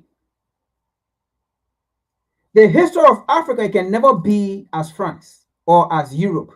Because the truth here is, what we experienced was caused by Washington, D.C., NATO as well. We just saw Gaddafi, death, right? Africa have never gone against any Western leader to remove them or to assassinate them. Never. It have never happened. Africa have never put sanction on any Western nation because those Western nations did not agree to African foreign policy. Never. It have never happened. Africa have never come to the West for anything, and the West said no. And then Africa get angry and say, you know what? We're going to veto you. It have never happened. The Western nation veto African interest. France, you have veto power. Europe have veto power, right? So therefore, France have veto power. African as a continent, we do not have veto power. There is no African nation in the world that have veto power. So how can the history of African be as the history of European? How can the history of African be as the history of Westerners? How can the history of a black man be as the history of the white man? When the white man have veto power to veto anything, when the white man have its military army to defend itself, when a black man does not have no military power to defend itself, no black nation anywhere have military power. So how can our history be the same thing? How? How can our history be the same thing? How can our interest be the same thing? How? When France want to go buy weapon anywhere, France can buy weapon anywhere. But African nation cannot buy weapon anywhere because Europe and America told other nations not to sell weapons to African nations. And we say it's true all around here, we see it. So how can our interest be the same? How can our history be the same? When we do not have place to go buy weapons. But when you manufacture your own weapon, you sell weapons. You buy weapon where you want to buy weapon. You sell weapon where you want to sell weapon. But you tell other people not to sell weapons to African nations. You put arm embargo on African nation, but you do not have arm embargo on you. How can our history be the same, William Ruto? How can the history of Africa be the same as the history of the West or Europe? How? It can never be. Our interests are not the same, and they don't even come close. So it will be very delusional if Africans sit down and watch you with a root of the devil to come and say the history of Africa is the same as the history of the West. No, the reason why France is like that today is because Africans are rational. It's because Africans are saying we do not want our 500 billion every year to go to France. We do not want our uranium every year to go to France to empower Europe while our people live in poverty. It's because the Sahel nation are saying we need healthcare. And if there's a healthcare in Africa, then that means healthcare in France will diminish. If there's a good educational system in Africa, that means educational system in France will diminish, will depreciate, will go down, and that go to the rest of the nation that enslaved and colonized Africa. So how can our history be the same?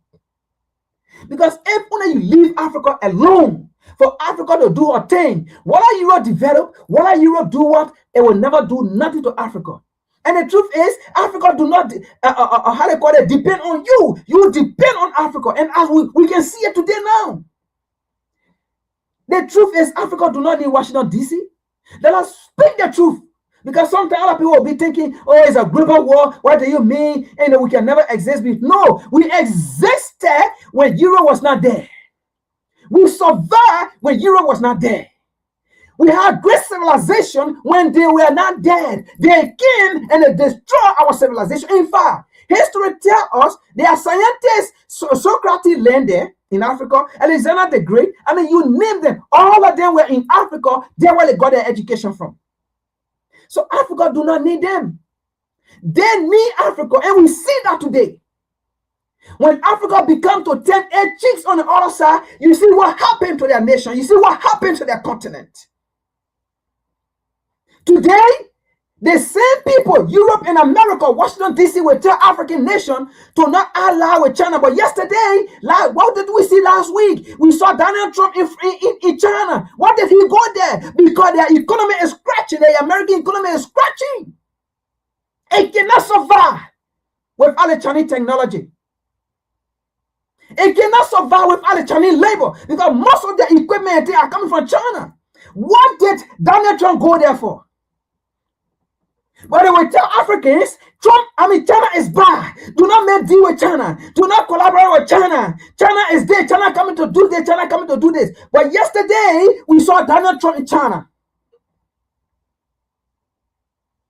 So our history is not the same. You now see Africans coming to tell Washington, D.C., don't go to China, don't make deal with China, don't collaborate with China. No, Africa don't do that. But while always people want to dictate to Africa, no, our history are not the same. Our interests are not the same. They have never been the same. And will never be the same. Who gave you the audacity? Yesterday, what did Donald Trump go do in China? What are the American president doing or delegate doing in China? But when Africans go there, When China go to the African continent, yeah, it become problem. Oh, China is coming to do this. China is a bad business to do a business with. China is not a good partner. If China is not a good partner, what was Donald Trump doing in China? If China is not a good partner, what is Donald Trump doing in China? Oh, you bear a relationship with China, but you tell the African, don't go to China. China is a bad partner to do business with. When they come to the U.S., but at the same time, the United States is still flying to China. No, China did not fly to the United States. No, it was the United States flying to China. China did not fly here. No. United States went to China and said, big brother, we coming to you. Yes, Donald Trump backed China and said, big brother, we are coming to you. Our economy is scratching. Don't listen to us. Even though we are telling Africans that you are a bad partner, Africans shouldn't make business with you. No, don't listen to what we say. We are lying to them because we are the devil the Bible speak of. We are deceiving them because we are the devil the Bible speak of. So we beg you. We are coming to you. What do you want? We're going to fly to your nation. We need this. We need this. We cannot survive without you. But these people will tell Africa, China is bad. China is don't make business with China. Don't sign deal with China. But they are also running to China. Do you see the audacity in there? Do you see the minds of the devil?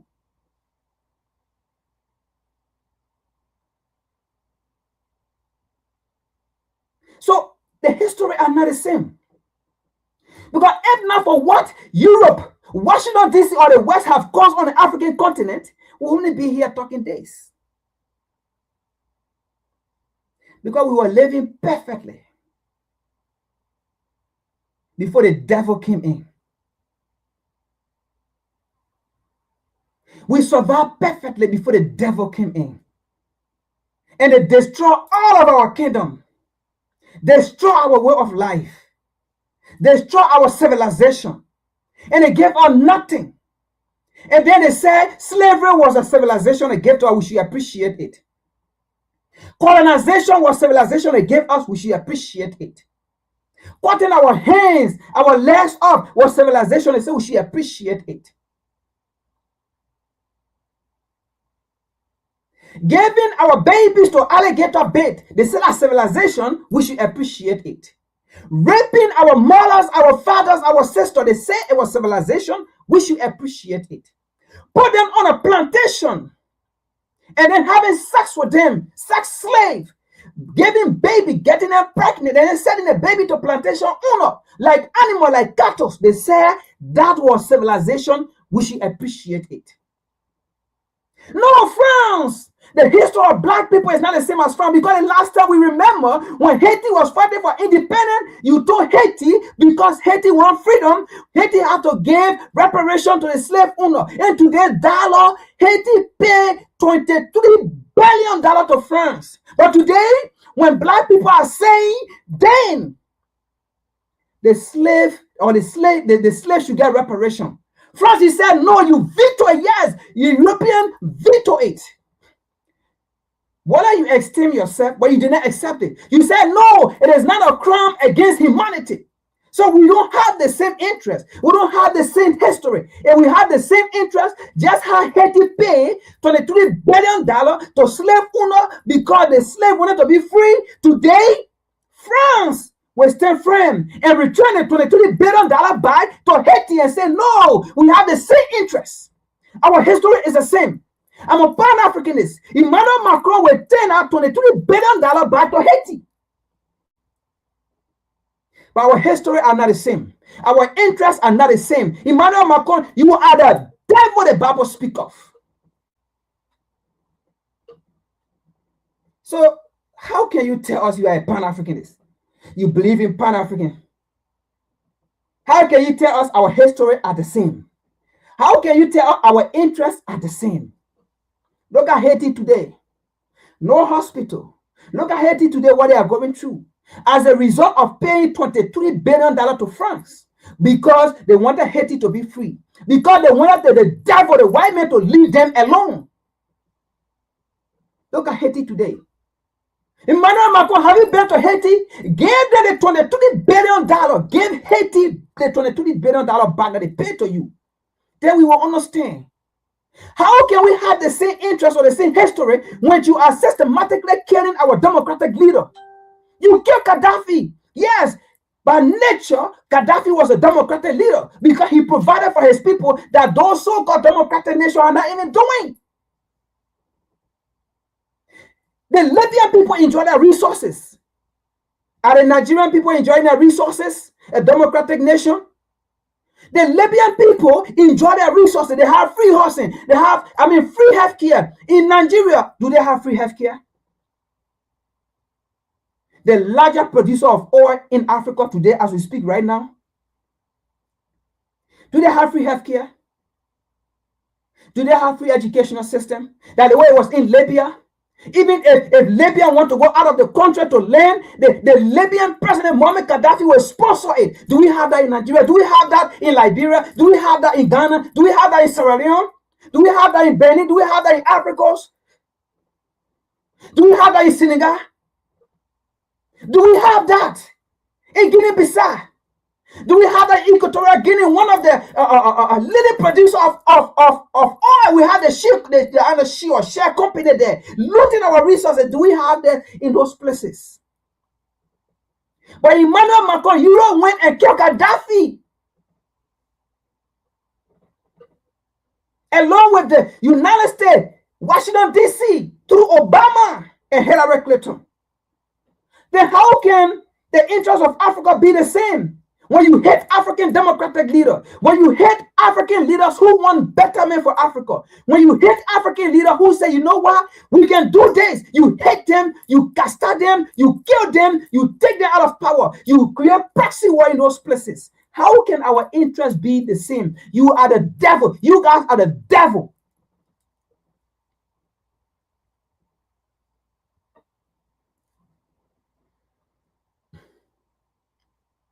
You know, let's see something here.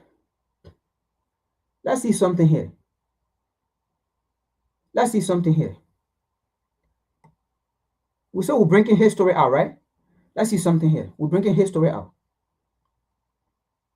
Now, what you see on the screen there, right? That was King Leopold letter. Sorry to call him king. Another demon of Belgium. All right? Another demon of Belgium. How can the history of Africa be the same as the history of Europe? Look at what Belgium did to the people in DRC Congo. Look at what Belgium did to the people in West Africa there. Look at what Belgium did. And this was the letter in the 1884 Berlin Conference. You know, we talk about the Roman Catholic Church. We talk about the 15th, the 14th, the 1600. When they came out, when they created missionary, they did the same thing in 1884. You know what they did to create a transatlantic slave trade? They did the same thing in 1884 Berlin Conference to divide Africa among themselves as a cake. And look at the letter. The same letter they wrote in Portugal, right? It is a replication. It evolved. History continued to evolve. It evolved in 1884 Berlin Conference.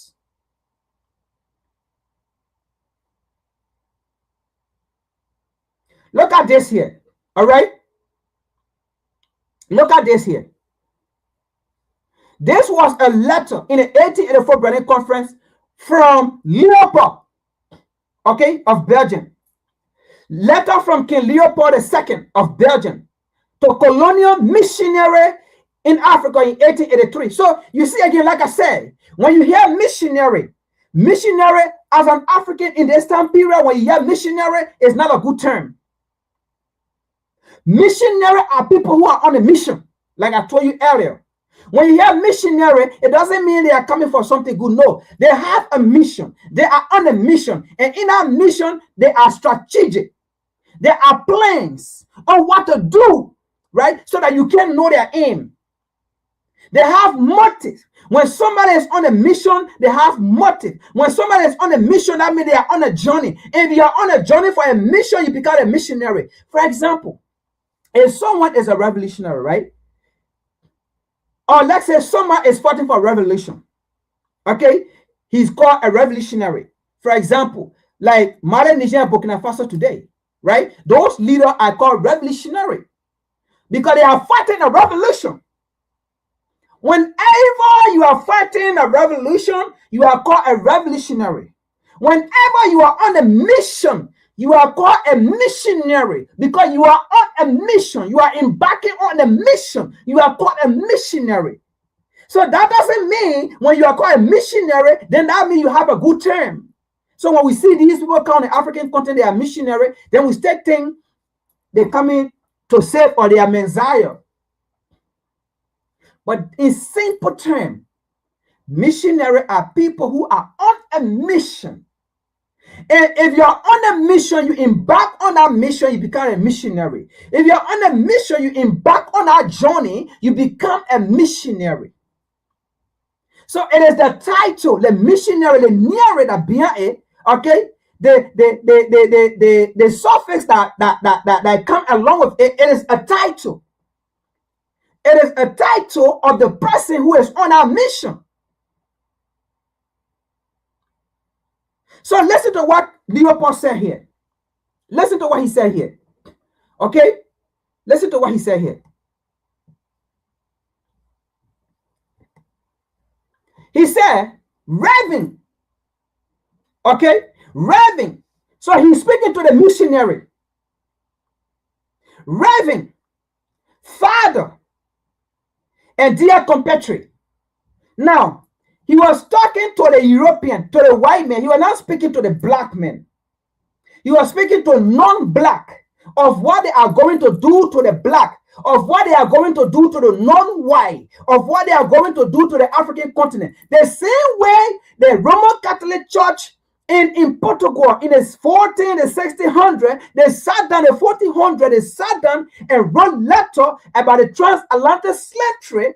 This was the same thing their children did also after the transatlantic slave trade in 1884 Berlin Conference. This was the same thing they did from their forefather. You see, these people continue to learn their history and they continue to apply it and they continue to accept it. But it is Africans who will learn the history, honor the history, and fail to apply it. And these people never fail to apply it. That's why history continues to evolve. History don't repeat, but it evolves.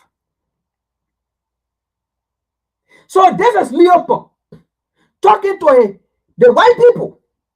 Reverend, Father, dear compatriot, the tax that is given to fulfill is very delicate. Delicate means, right? Something that you should be careful of before we mess up, before we blunder. Okay? Something that you should pay attention to. Okay? Is the tax that is given to fulfill is very delicate and require much tactics. T-A-T, tax, but it means tactics. That's all English. The tax, but it just means tactics. Okay? It just means tactics. So it is all English. All right? The tax that is given to fulfill is very delicate and require much tactics. Now, while Leopold was saying this, you imagine the video that we showed earlier. Leopold was telling the people that you are going to in Africa, the truth is the religion, it came from there. Okay? So they already know all these commandments. They already know God. They introduced God. Imagine before that time, right? Before the colonization, imagine these people land in Africa. They are scientists. So look, folks, these people always place on our mind. It have always been like that in history. Why? Because we fail to learn. Even if we learn, we fail to accept. Even if we accept, we fail to apply it. And that's just our failure.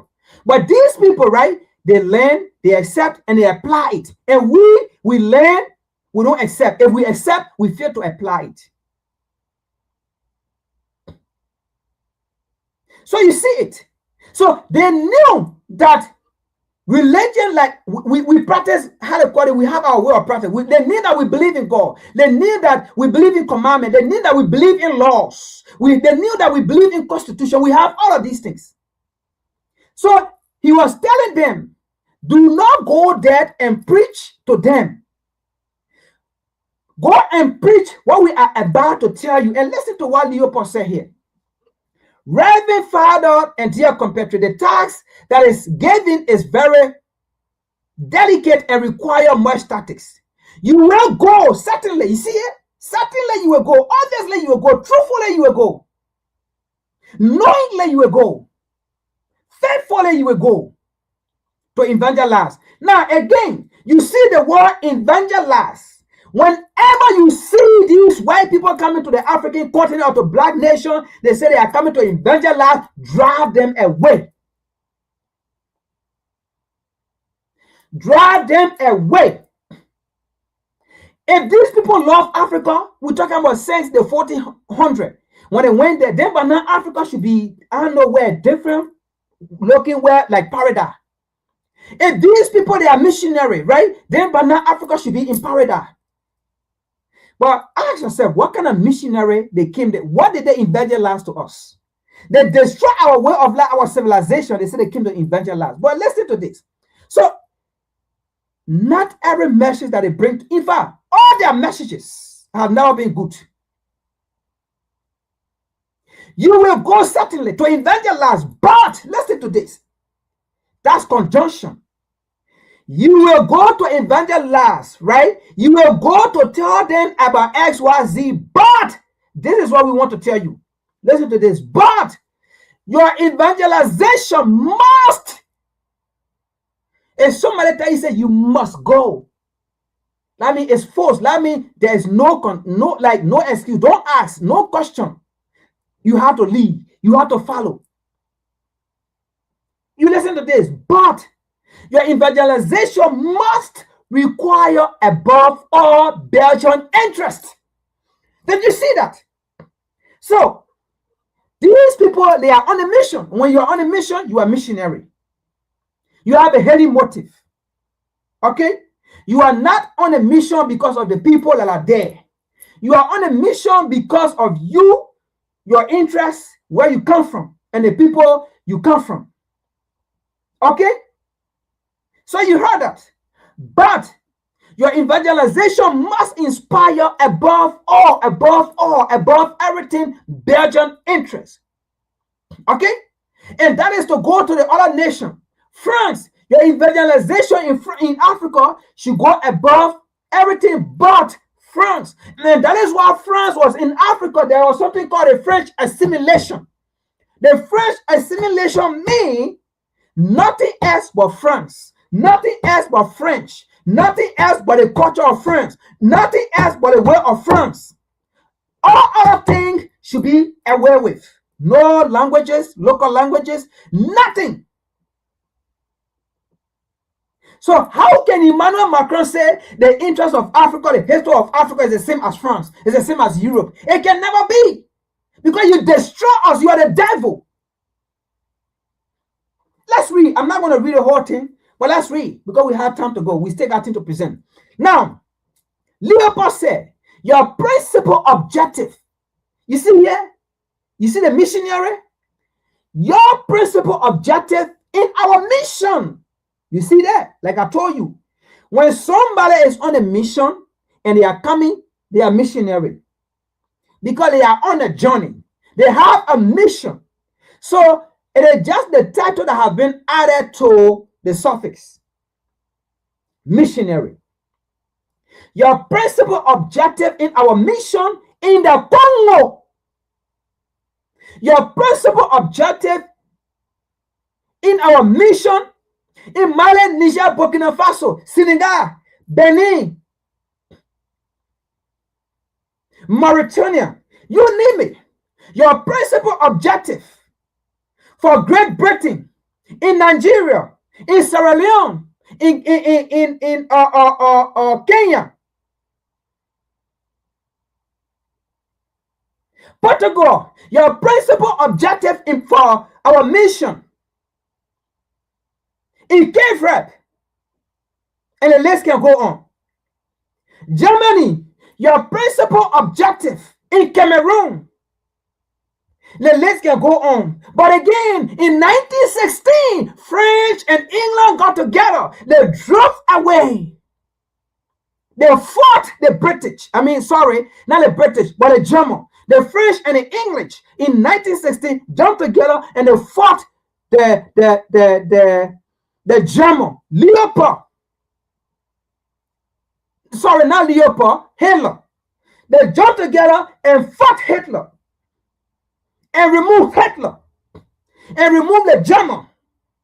So then it became your principal objective in Cameroon for our mission for England and France. That's why today you have English-speaking country in Cameroon and French-speaking country in Cameroon. So your principal objective in Cameroon for England and France.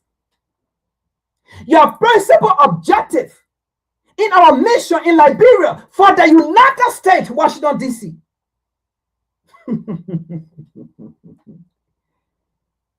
is never to teach the nigger, Niggers, which is also in the Bible. So that Bible, that thing you see there, it was a constitution.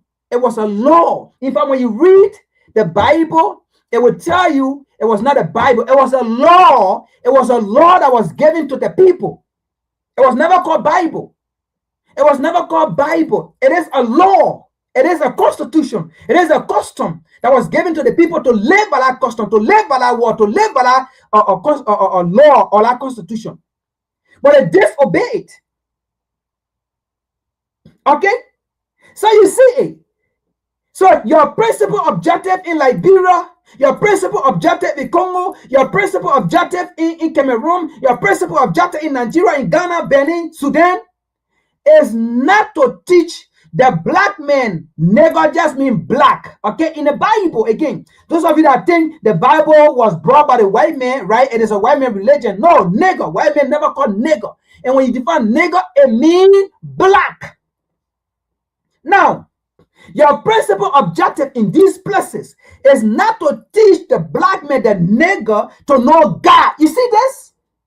So, to those of you who say missionary, they are coming, that God people, no. They are saying in the 1884 Berlin Conference, their principal objective, United States principal objective in Liberia was not to teach Liberian about God.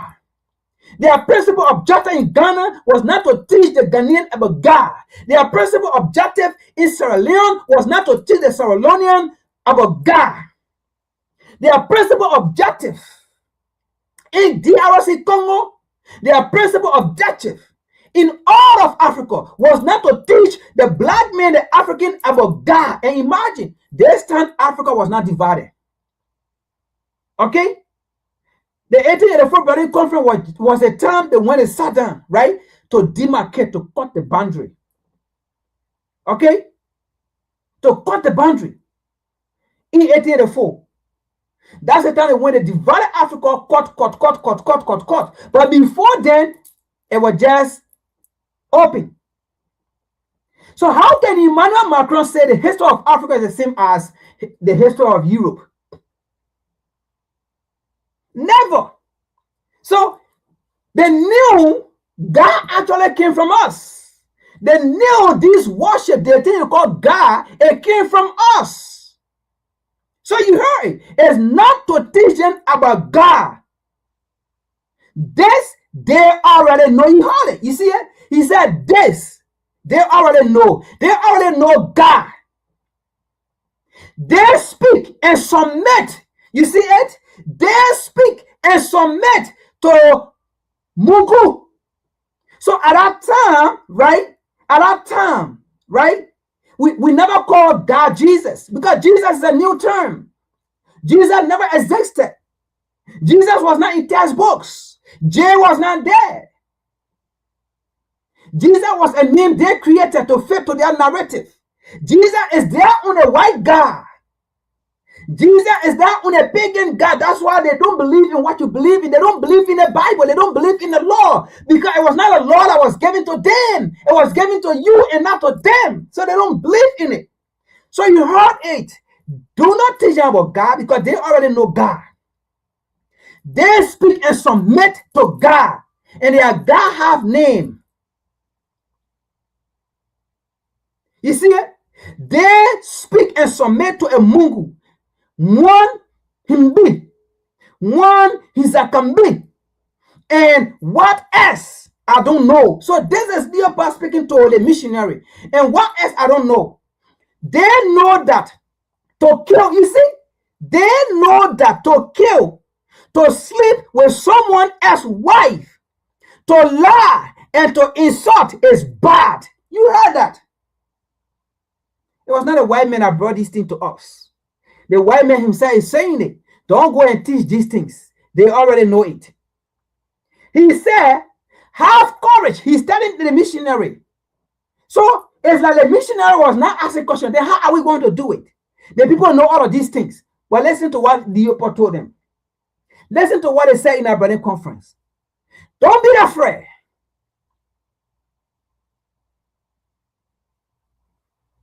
Have courage to admit it. Have courage to admit it. You are not going to teach them what they already know. So the white man will never ever come to teach you to be independent. It will never happen.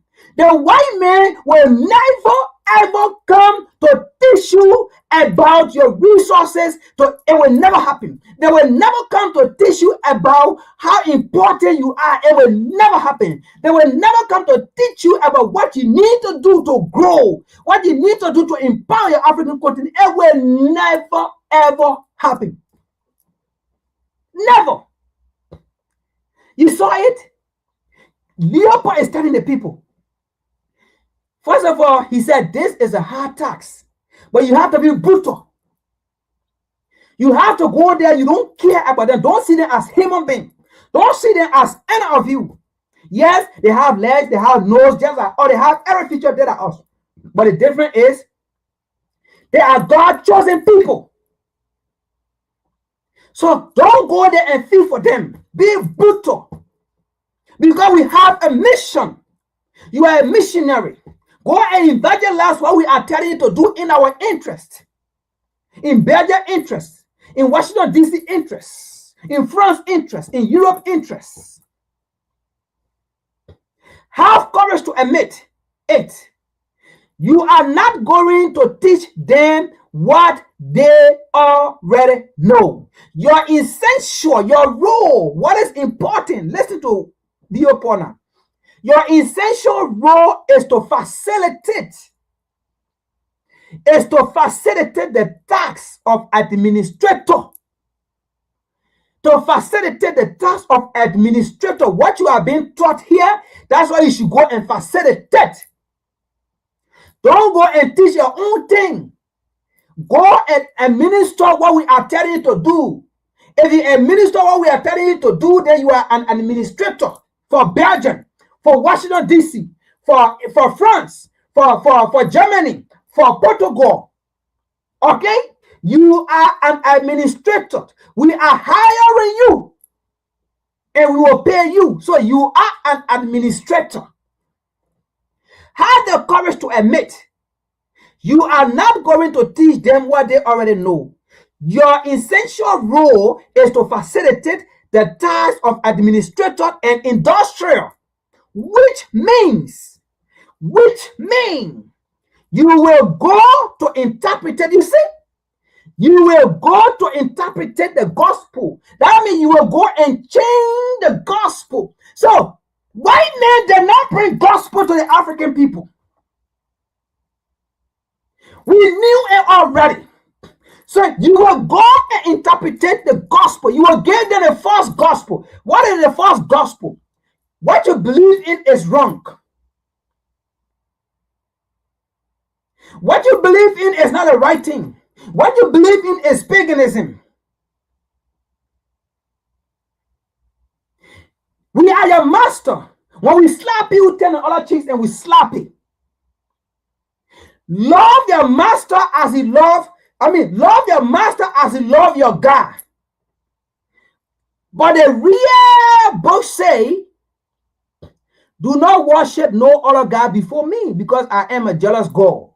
So then, the new gospel is, love your slave master as he love your God. But my God is telling me I cannot love him and love another person, especially a mere mortal. You see, so go and teach them these things. Obey your master. Slave obeyed your master. Your essential role is to facilitate the task of administrator and industrial, which means you will go to interpret the gospel in the way it will be the best to protect your interest in that part of the world. So how can the French history, European history be the same as the African history? When everything in Africa have always been the interest of Washington, D.C., have always been the interest of France, have always been the interest of Europe, and not the interest of Africans. Our history are not the same. I will take this out here. I can't read the whole thing. Hold on, folks.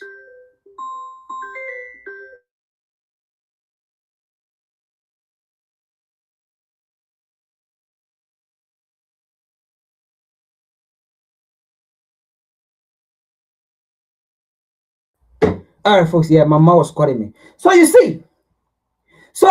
see, look, history have always evolved. History is not repeating. The truth is, right? Let us be frank here.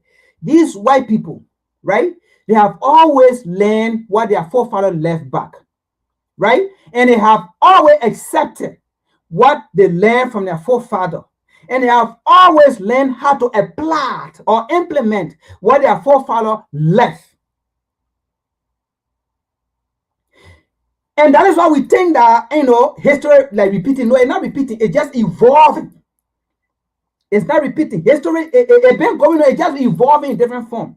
And the reason why it keeps to evolve is because we as Black people, we fail to learn. Even if we learn, we fail to accept. Because we still live in denial. Even if we accept, we fail to implement.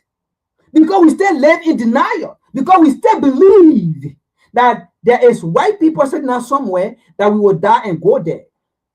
But the truth is, when you die, you're not going to the side of the black ancestor, the white ancestor. You're going to the side of the black ancestor. That's the way it is. You will join the Black people who came before you, who have died. You will join them, and some of them will leave you there and come back again on this earth. They will reincarnate and leave you there. So for each time a Black man is born, another Black man who is dead will be born.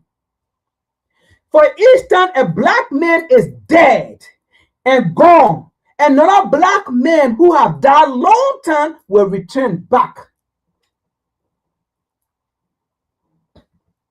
So get that into your skull now. Lower that.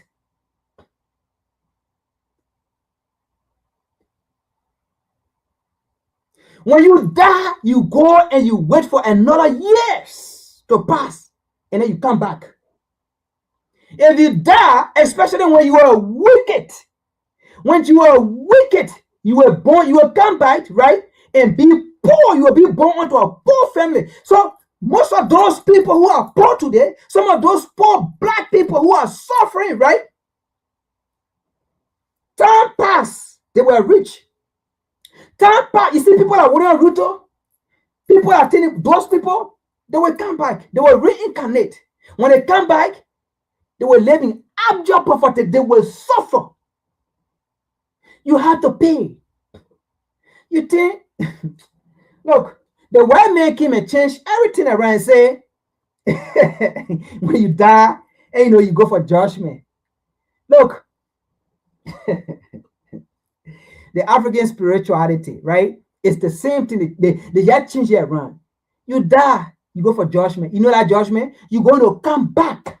You got to come back to face judgment. That's the African spirituality. You have to come back. Without Ruto, then will come back to face judgment. Tinubu, all these people will come back to face judgment. And when they come back, they will be poor on planet Earth. I'm telling you this. And not like you die, then you go to no. These people reincarnate. They will suffer. They will suffer. I'm telling you. That's the African. Look, I don't want to change the topic, but these people will come back. They will come back and they will suffer. They will have to pay.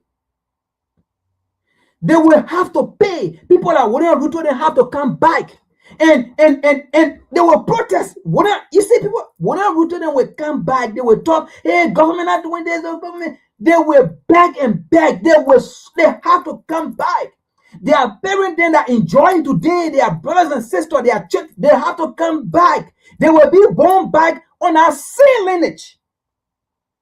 They're all going to be born back on our same lineage. They all will suffer. All the African president, then are sending their children, then their relatives, then abroad to school, BBT cars, and then you see them enjoying this, that. They all will come back in our same lineage. Reincarnation. They will come back. Let's continue. That's another topic. That's another topic. Maybe someday we'll get into that spiritual aspect. But all of them are going to come back. They will face justice on earth here. Now when you die, no, they will come back.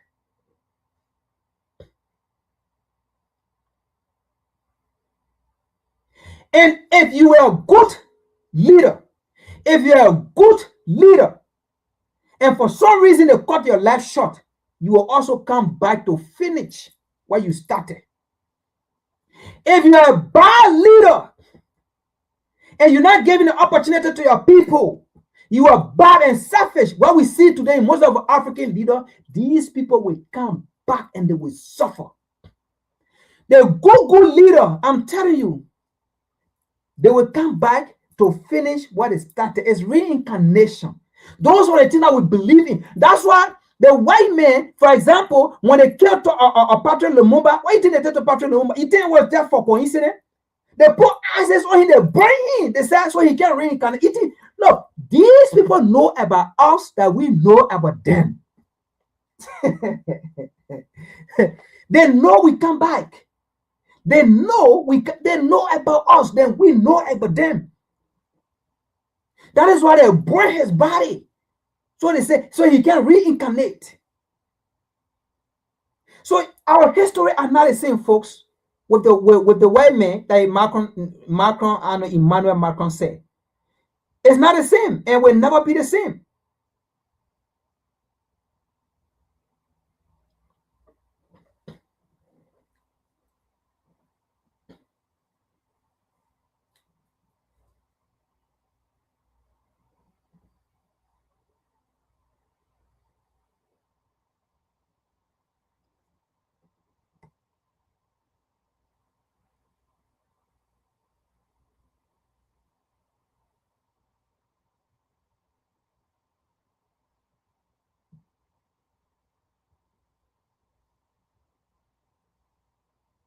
It's unusual to see you here for business. Look, no, it's not unusual for me to be here. By the way, I was the first president to visit Kenya. It's true. It was in 2019, so this is a comeback, and I'm very happy to be here again. But I'm a strong believer in Africa, in the African continent, as a one continent. I'm used to say I'm a positive Pan Africanist. I'm not a Pan Africanist to say this thing doesn't work well or to spoil other situations. I'm a positive Pan Africanist, like William Ruto. And I'm here first because I wanted to be in a country showing this transformation of the French software vis-à-vis Africa. Meaning we want a new equal partnership. So there is no past relation with Kenya and no colonization time.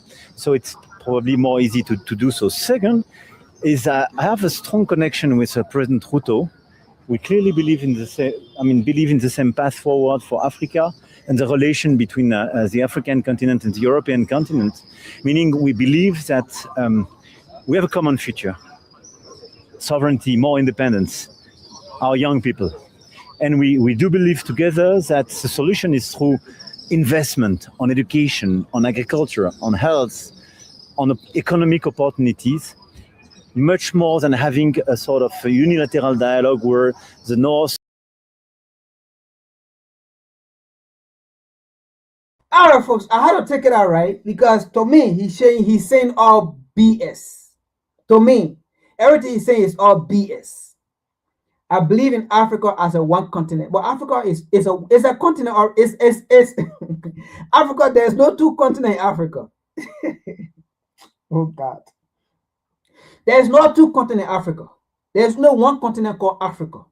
So I don't know what he means, but I believe in Africa as one continent. Are there two continents in our part of the world that we want to bring together? Are there two continents? That Emmanuel Macron is talking about, I believe in Africa as one continent. There's only one Africa. There's no two Africa. That's number one. Number two, he said our partnership now is not going to base on, you heard it, it's not going to base on colonialism. Wow. So Emmanuel Macron have just admitted that the reason why Mali, Niger, and Burkina Faso broke away is because of colonialism. But at the same time, Emmanuel Macron does not support Mali, Niger, and Burkina Faso breaking away from France. Let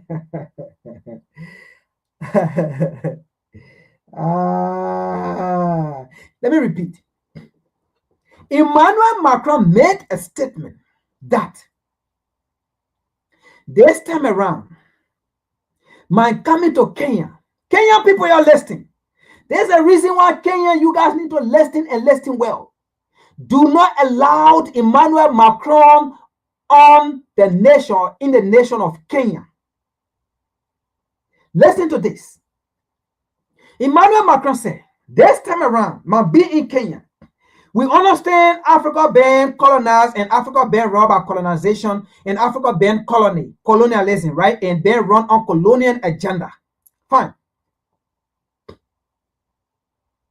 But then, why is Emmanuel Macron against Mali, Niger, and Burkina Faso? Because the reason why Mali, Niger, and Burkina Faso broke away was simple. Because France controlled those nations on a colonial platform. How? The uranium of Niger power France and Europe. But Niger live on an abject poverty, no light, no current. That is colony. The Burkina Faso gold. The Malian people gold. The reserve is in France, not in Burkina Faso and not in Mali. And even as that, the reserve of the voyage is in France. It's not owned by Burkina Faso. It's not owned by Mali. Even as that, the Malians have no authority, but it is France that own it and France that have authority over it. That is a colony. The government of Mali, Niger, and Burkina Faso at the time was controlled by France. That is a colony. The decision making comes from France. That is a colony. The presidential of those countries, right, are being appointed by France, influenced by France. That is a colony. And the list can go on. So in this nation, if Emmanuel Macron said, this time we understand that, Africa, we're not going to treat Africa as a colony, this, that, whatsoever. Why is Emmanuel Macron angry with Mali, Niger, and Burkina Faso? Look, Kenya, be wise. And to all our nation, be wise, open your mind, listen to this. I didn't say it, Emmanuel Macron said it. So we are just asking him now, why is he angry with Mali, Niger, and Burkina Faso? Because the reason why those people broke away is because their gold, their diamond, their uranium, their resources, their cotton, nothing benefited them. Every year, 500 billion go to China. Go to France. Every year. They now benefit from anything. But it go to France and then it boom the French economy. That is a colony. And then after they broke away, they send their military back to France. What happened? It had been alleged numerous times France support the terrorist group in our region. In fact, the recent one we just saw in Mali, they said it was supported by France. France put all those groups together to go and overthrow the how they call it, Keita. So how can you be a Pan-Africanist? How can you believe in Pan-Africanists? And he said he's a believer of Pan-African generals, William Ruto. William Ruto is not a Pan-Africanist. William Ruto is a puppet. William Ruto is a puppet. William Ruto is a pet to the West. Puppet. A pet to Washington, D.C., to France. That's Emmanuel Macron baby with William Ruto. That's Emmanuel Macron pet with William Ruto. That's Emmanuel Macron or how they call it, a puppet with William Ruto.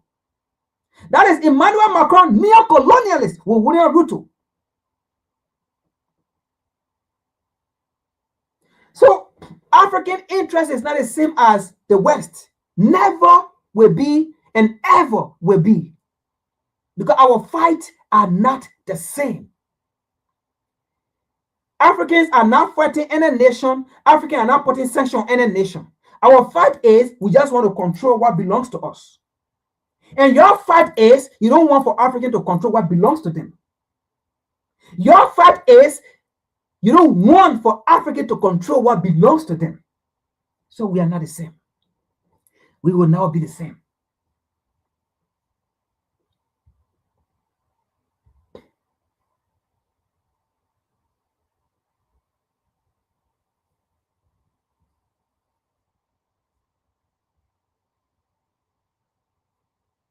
Cable and pay attention, my people. As you okay, listen, pay attention, cable and pay attention, my people. As you all can see the news, we have a new Pan-Africanist in the block.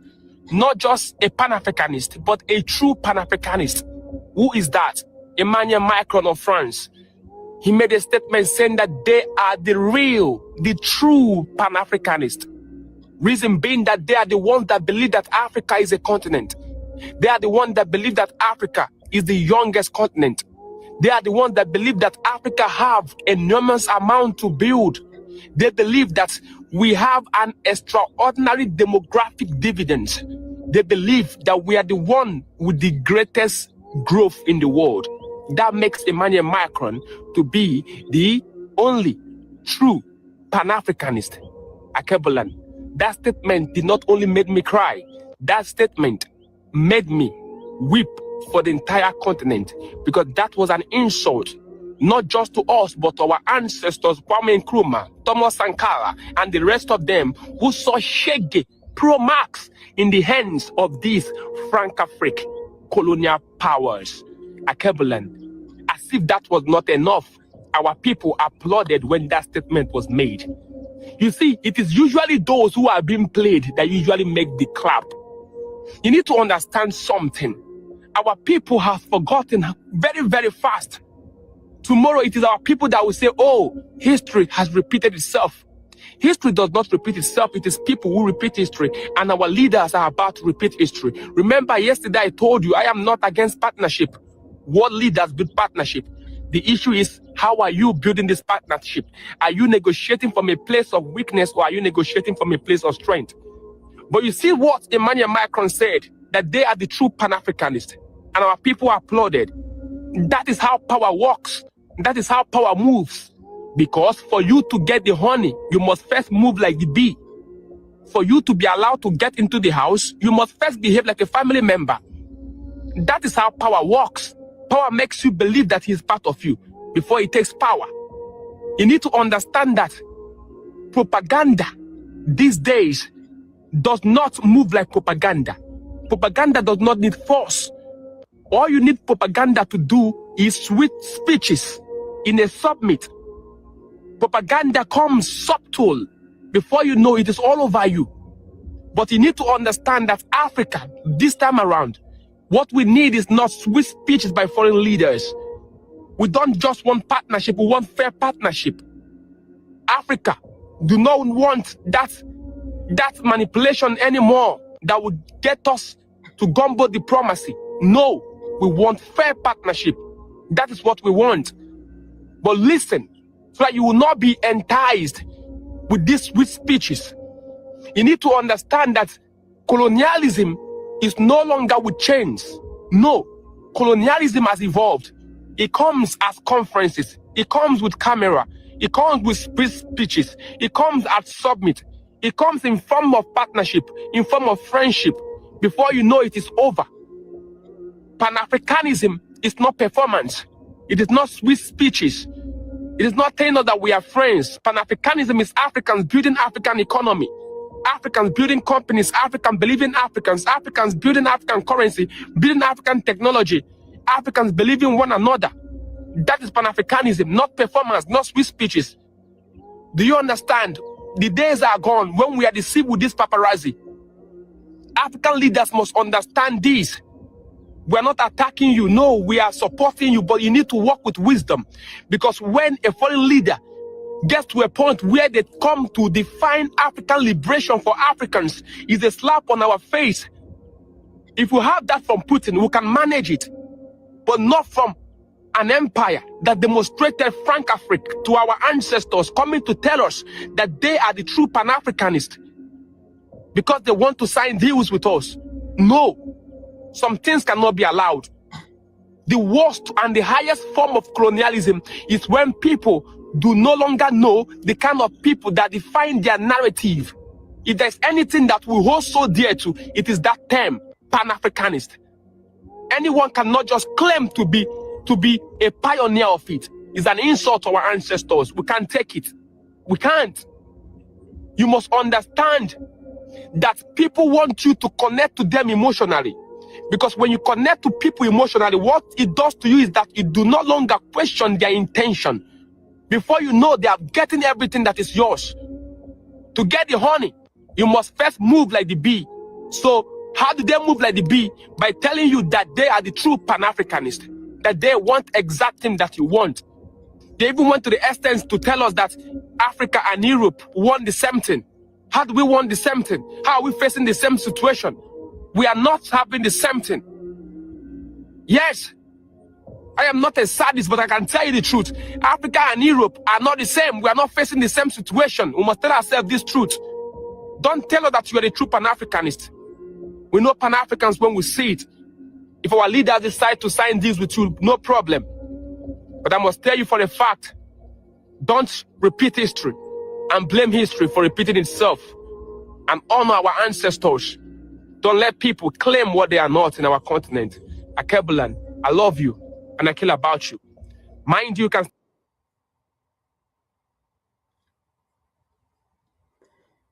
So France, Emmanuel Macron, we are not the same. Because the last time we checked, France killed Thomas Sankara, a great leader of Burkina Faso. You kill him, France. You kill Thomas Sankara. How can we be the same? Absolutely, we are not the same. You kill Thomas Sankara.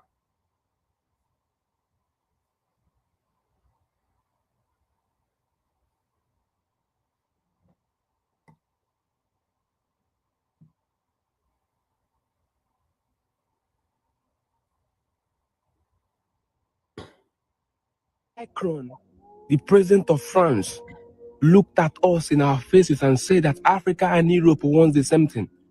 That we want peace, we want prosperity, and we want sovereignty. Akebulan, can you imagine that? And African leaders were just looking at him and we're clapping. Tell me, how do Africa and Europe want the same thing? Our ancestors were busy eating yam and cocoyam, enjoying themselves in this continent. Their ancestors were looking for who to invade.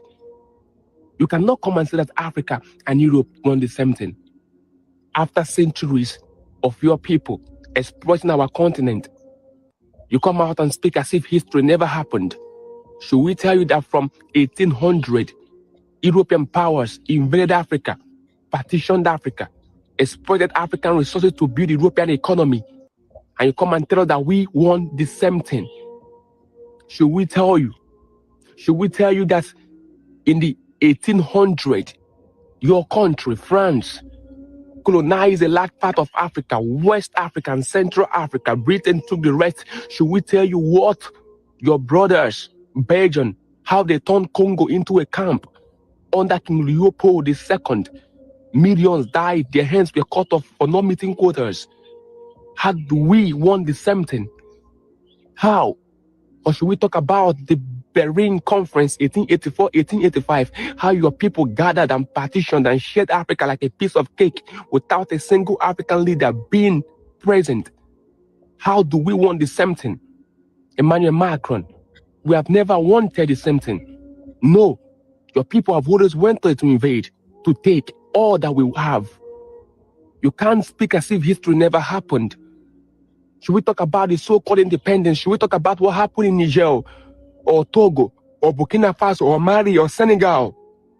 Should we talk about what happened to our leaders, Thomas Sankara? Should we talk about Sylvanus Olympio? Should we talk about these people? And you say we want the same thing. It's an insult to tell us we want the same thing. Should we talk about even after the so-called independence that happened to appear in paper, but not in economy, not in politics? At the end of the day, all your colonies, their monetary value were still tied to your monetary treasure, all connected to France to build your economy. Should we talk about how gold, uranium, how diamonds, how our precious stones were being exploited by your people to build your own electricity, while Nigerians are still living in darkness? Should we talk about it? How do we want the same? You say we want the same thing, that we want the same peace, the same prosperity, the same sovereignty. Emmanuel Macron, your sovereignty has never been threatened. Your peace has never been threatened. It has never been threatened. It is us whose peace has been threatened. Our sovereignty has been threatened. Our prosperity has been threatened. Your people build your economy and industrialize your civilization and your continent from the exploitation of African resources. We Africans are still trying to recover from slavery, from colonization, from political destabilization, from economic exploitation, from debt systems, from foreign interference, from gunboat diplomacy, from neocolonialism, from imperialism. And you stood there, look us in the face and said that we want the same thing. No, we don't want the same thing. We have never wanted the same thing. Don't tell us that. Don't patronize us with those words. If our leaders want to cooperate with Europe, beautiful.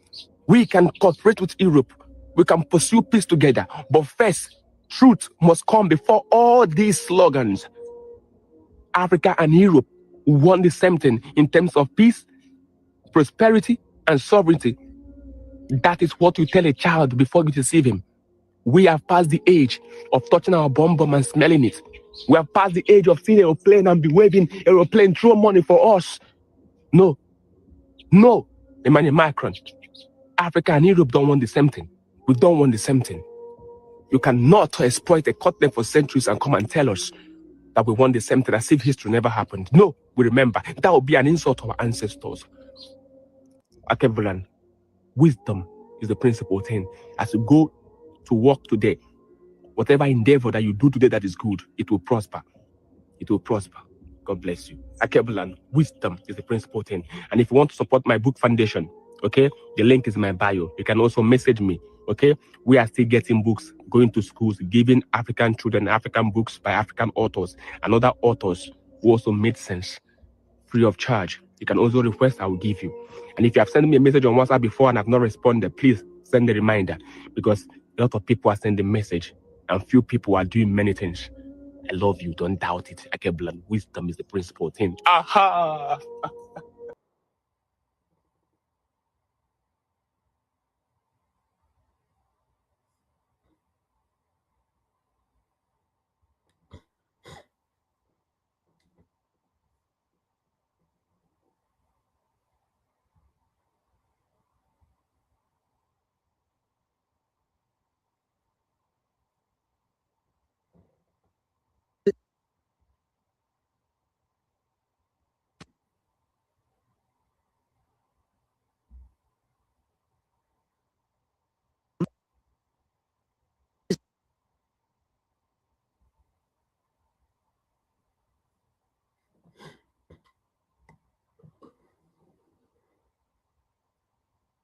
He actually said that during his visit to Kenya.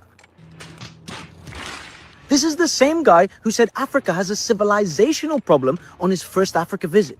And then, moments later, he lectured the audience for being too noisy. The irony here is hard to miss, because when Africans hear France talking about Pan-Africanism, many remember a long history of violence, extraction, and colonialism. They remember Thomas Sankara, the revolutionary leader of Burkina Faso who pushed for African sovereignty, debt resistance, and liberation from neo-colonial influence. A man widely admired across Africa as a symbol of Pan-Africanism, and a man assassinated in 1987. And who came to power after him? Compaoré, a close French ally for decades to come. France has denied involvement, but many across the continent believe Paris played a major role in this African tragedy. Then there is Rwanda. A recent French Commission report acknowledged, quote, serious and overwhelming responsibilities for France's political and military backing of the Hutu-led government before the genocide. Macron himself admitted France failed Rwanda. Failed is an understatement, of course. 800,000 Tutsis were killed. Not exactly the history many Africans associate with Pan-Africanism. And then there's Libya. In the 2000s, French President Sarkozy led a reconciliation effort with Gaddafi, but it would only soften up the Jamahiriya's leader for what was to come. In 2011, France led the NATO regime change intervention alongside the US that helped overthrow Muammar Gaddafi. Now, whether you like Gaddafi or not, it is undeniable that he was a champion of Pan-Africanism in his later years. He supported the dream of the United States of Africa, an African gold-backed currency, African financial institutions independent from Western control. Ultimately, the destruction of Libya and the killing of Gaddafi shattered one of the continent's wealthiest and most stable states, resulting in militancy, violence, and havoc across the entire Sahel region for years to come. Libya is now a site of human slavery, where Africans are tortured, sold, and killed. Doesn't sound like Pan-Africanism to me. The real question is, though, why is Macron saying this? Well, he's bitter over France's collapse across West Africa and the Sahel, specifically in Mali, Burkina Faso, and Niger. French troops were expelled, French ambassadors kicked out, French media and their francophone narratives were also given the boot. A new alliance between these three states further added insult to injury. It got under Macron's skin so much so that he accused African leaders of ingratitude. For what exactly? Killing 1.5 million people in Algeria? The Thiaroye massacre, which saw Senegalese soldiers who fought to liberate France killed? France robbing and then destroying Mali's sewage system after it gained independence? Decades of forcing these nations to use the CFA franc, sucking their resources dry in return for loans and aid? Or branding all of the above as France-Afrique, a French synonym for neocolonialism? I guess we'll never know. Believe it or not, though, it actually gets worse for Mr. Macron. His government has been caught red-handed training and funding Al-Qaeda-affiliated terrorist groups in the Sahel that are trying to topple the AES governments. Basically, France's dirty work. And this is not only the AES president saying this, RTL, a French media outlet, has itself confirmed this fact. So quick rewind. Colonization, massacres, genocide, assassinations, regime change, racist remarks, and backing Al-Qaeda groups. Bro, you're as Pan-African as much as I'm French. Macron says,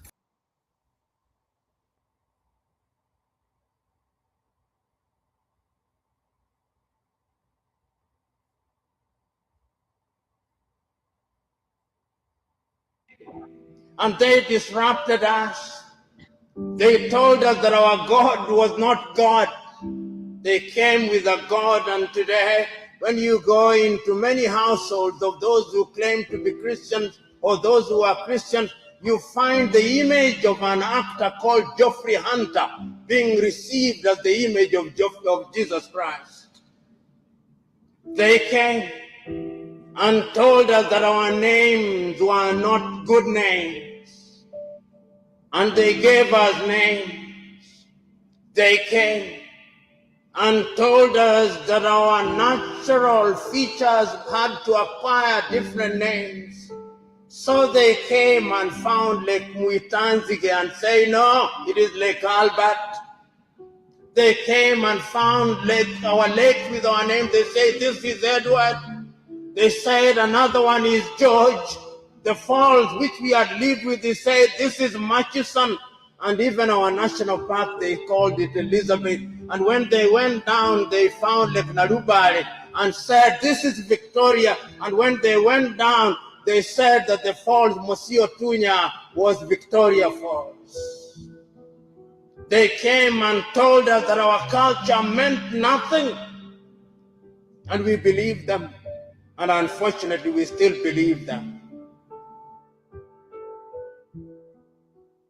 They came and they disrupted us.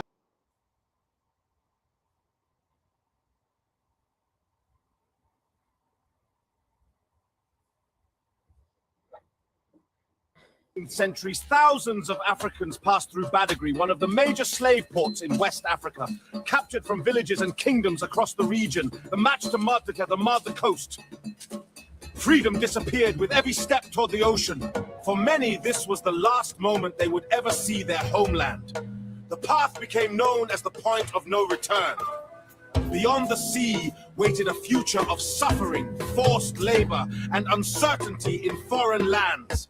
Human beings were treated like cargo, packed tightly into ships crossing the Atlantic Ocean. Many endured hunger, disease, and brutality during the journey known as the Middle Passage. Countless lives were lost for reaching Europe or the Americas. The Atlantic crossing became one of history's darkest human tragedies. Disease spread quickly. Starvation and suffering became daily reality. Many never survived the voyage. Those who survived arrived in foreign lands where slavery awaited them. Upon arrival, Africans were sold into systems of forced labor and exploitation. Their names, languages, and identities were often erased. Yet despite unimaginable suffering, their resilience and culture survived across generations. Today, the story of those taken from Badagry is remembered across the world. Their pain shaped history. Their strength shaped generations, and their humanity must never be forgotten.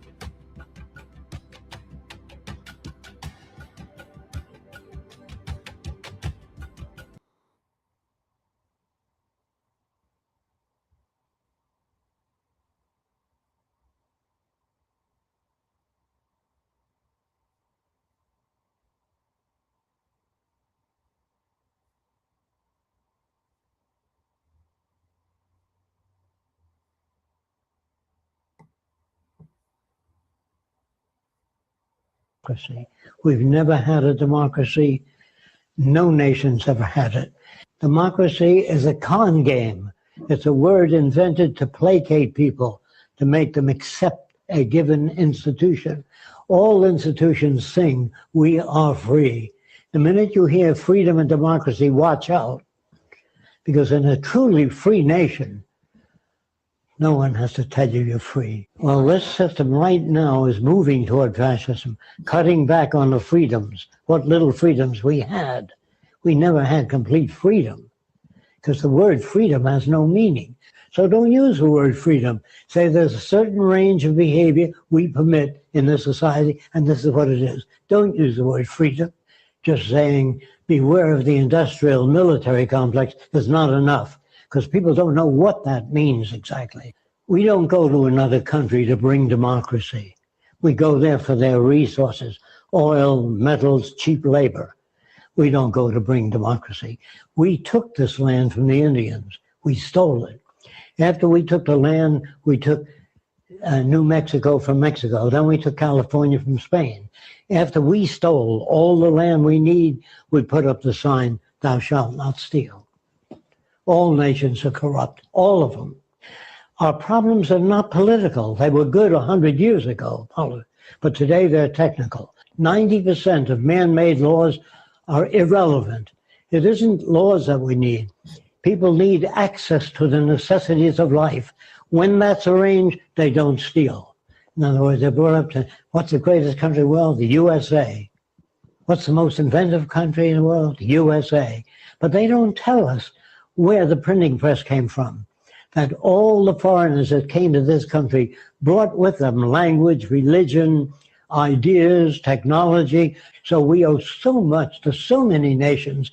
War is a supreme failure of bridging the difference between nations. There'll be no military in the future. See, soldiers are killing machines. You teach them to kill, and the other nation teaches its soldiers to kill. What I would do is teach soldiers, send them back to school free of charge to learn to become problem solvers. That's what's needed. Science applied to government. And the future will look back, the children of the future, say, couldn't you see? Wasn't it obvious to you? You say, well, no, we were brought up and we didn't know the difference.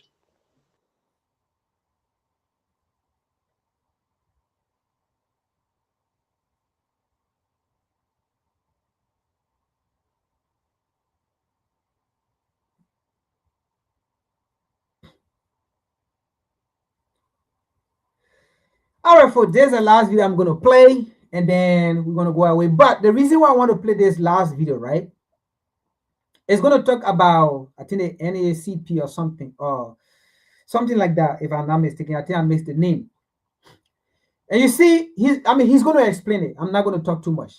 But what he explained in this video, right, that is exactly what Europe and America or the West want in Africa. That's the kind of leadership they want in Africa.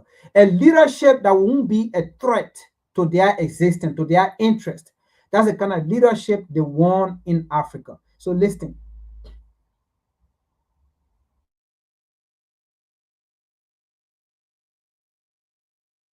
Caucus, right? Think about this. You have the Black Caucus, the Congressional Black Caucus. That's, I think, 55 years old. It's like my age. It was founded in 1971. I was born in 1971. Has anyone ever bombed their offices? Has anyone ever firebombed the CBC conference? Has any sitting member of the Congressional Black Caucus ever been assassinated by COINTELPRO style state operations the way that they assassinated Fred Hampton? No. The Congressional Black Caucus has been allowed to operate in the United States Capitol for over half a century. Its members have acquired seniority. They've chaired committees. You understand? They've held annual conferences with thousands upon thousands of attendees. They've been received at the White House by every sitting president, every president since Richard Nixon. And we already know how he felt about black people. They've been protected. Understand me. They have been protected by the same state that murdered Fred Hampton in his bed.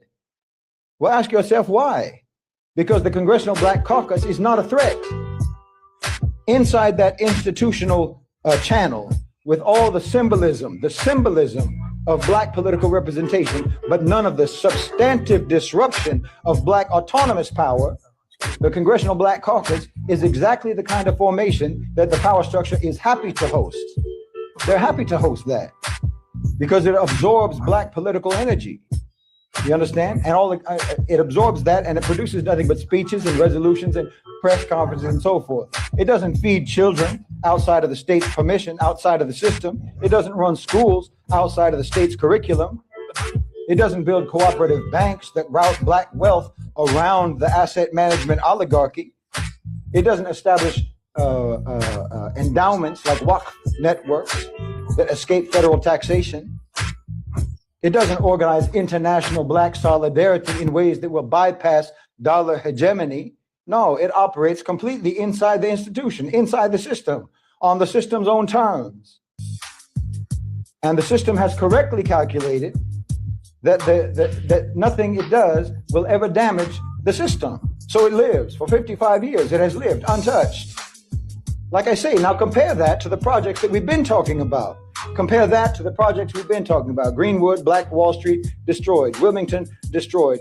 Garvey, imprisoned and deported. The Black Panthers, assassinated, infiltrated, dismantled, moved, actually literally bombed from a helicopter in the middle of the city. The pattern is impossible to miss once you see it. It's impossible to not understand what that pattern means. The institutional black formation that operates inside the political system is left alone. But the autonomous black community formations that operate outside the system, they're targeted. The same power structure that murdered Fred Hampton protected the Congressional Black Caucus, and for the same reason. For the same reason. So now look at the historical record. Look at the historical record with this manner of thinking. The fact that they burned down what they burned down is evidence that what was being built was correct and was working. Voting, the institutional, the Congressional Black Caucus, the symbolic representation, those are the activities that they offer to your grandmother and to your generation instead of the things that your grandmother was actually fighting for. And they offered them precisely because they had already calculated that that would not endanger them in any way, that wouldn't threaten their power and their control and their domination. They burned what was dangerous, and they tolerated and they rewarded what was harmless. The historical record of what they burned and the historical record of what they did not burn is the most reliable map that you have of what's worth trying to build, of what's worth standing for, especially now when Uncle Sam's lighter is running out of lighter fluid. All right, folks, that is today's presentation. So as you can see, right, whether on the African continent or out of the African continent, right, the history of the European, the history of white will not always be the same as the history of the black man. Okay? The truth here is black everywhere, whether on the African continent or out of the African continent, the history are the same. But it can never be the same with white. White and black people does not have the same history. It have never been and will never be, because the way in which we are being treated. And the truth is, right, the reason why we are being treated now in this current time, in this 21st century, is because, like I said, the thing about black people, we fail to follow history and we fail to learn history. Now, even if we learn history, we fail to accept it. You see it? Now, and even if we accept it, we fail to apply it. Right? We fail to apply it. We fail to be calculated. We fail to say, you know what? This is not going to repeat again. But you see, on the other hand, white folks, the reason why they continue to do what they continue to do, right, is because time with time, right, they continue to learn and evolve. They continue to accept and evolve. So they continue to learn what their forefathers left behind, what their forefathers wrote for them, what they feel their forefathers fought for their interests, right? They learn it and they accept those things. And they accept it, right? And then they apply it. Just how their forefathers apply it. But now, because of how time have evolved, right? They apply it in different ways. Crafted counsel. They apply it in different ways. And the reason why they've been applying it in different ways and it's been working is because we, again, as black people, we fail to accept the reality. And then we fail to implement the reality. And implementation are the thing, for example, that Kwame Nkrumah told us. Implementation, for example, the thing Patrick Lumumba told us. Implementation, for example, the thing Thomas Sankara told us. And you see, what Thomas Sankara told us, right? It is what Mali, Niger, and Burkina Faso are doing. And then what happened? Boom. You have Africans on the other side who fail to accept what Mali, Niger, and Burkina Faso are doing. But tomorrow, it is the same Africans, right, who will sit and say, but you know what? Thomas Sankara was doing the right thing. Thomas Sankara wanted this. Thomas Sankara wanted better for Africa. Thomas Sankara was there. Thomas Sankara was great. Thomas Sankara was that. But France, boom. United States CIA, boom. They killed Thomas Sankara. You see, they will talk all about the good thing about Thomas Sankara, what he tried to do for African people, right? Then they will say, boom, France and the CIA, United States CIA killed him. Asia CIA killed him. With the influence of some of the bourgeoisie, the puppet, like Blake Campari. And then the same African, today again, they will say, the same black man will say, you see, Gaddafi was doing the right thing. I wish Gaddafi was alive. Gaddafi wanted Africa to unite. Gaddafi wanted Africa one currency. Gaddafi wanted Africa one army. Gaddafi was the right person. But the truth is, right, we know these things, but we fail to accept and we fail to implement. And then when we find an African who want to implement the same thing we are saying that Gaddafi fought for, Gaddafi wanted, when we see an African doing it, boom, we go against that African. Why?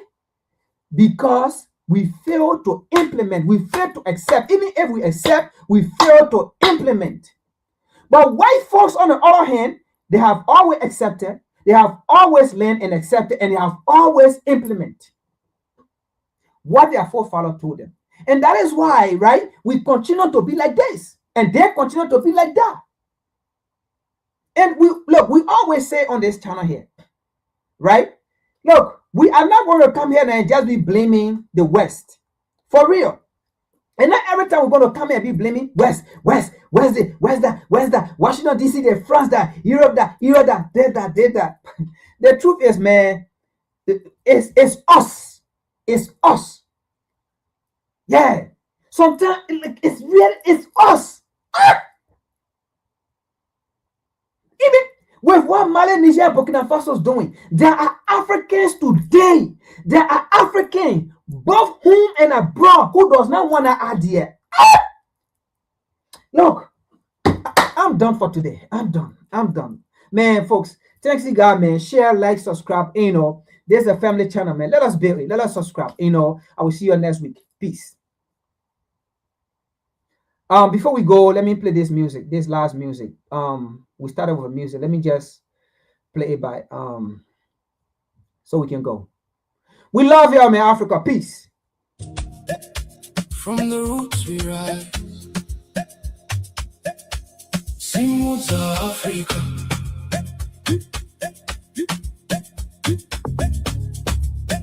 Simuka Africa. Ngati simuke Africa.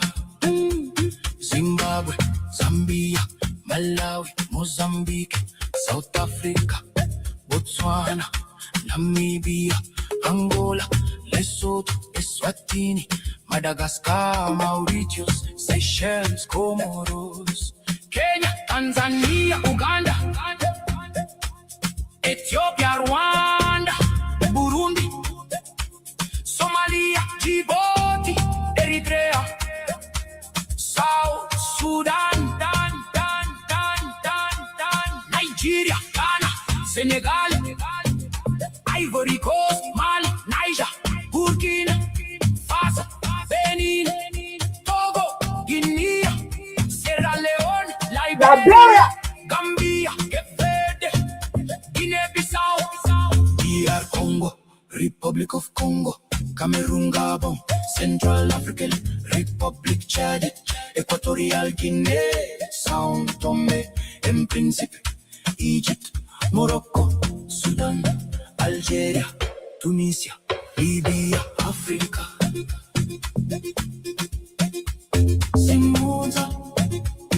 Africa. Oh man, we gotta go, man, folks. We gotta go, man. Peace.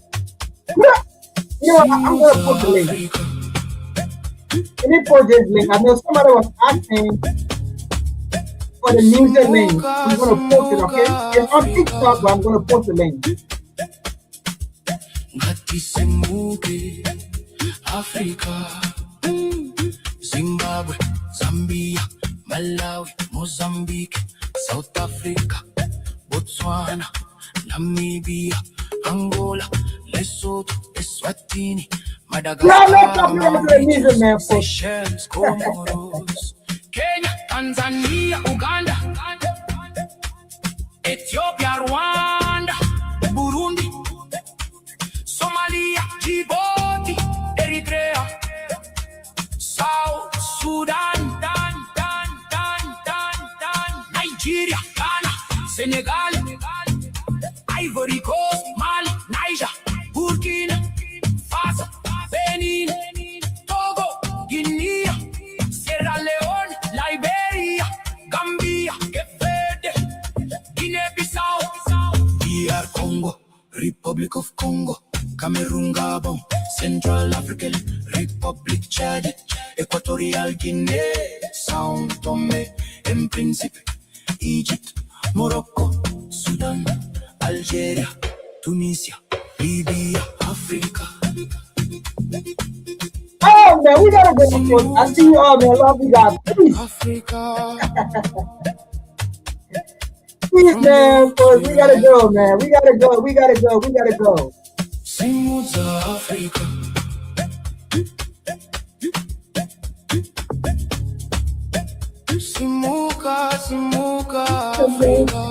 The white power structure, because that's all we have in America. And the white power structure today is just as much interested in perpetuating slavery as the white power structure was 100 years ago. Only now they use modern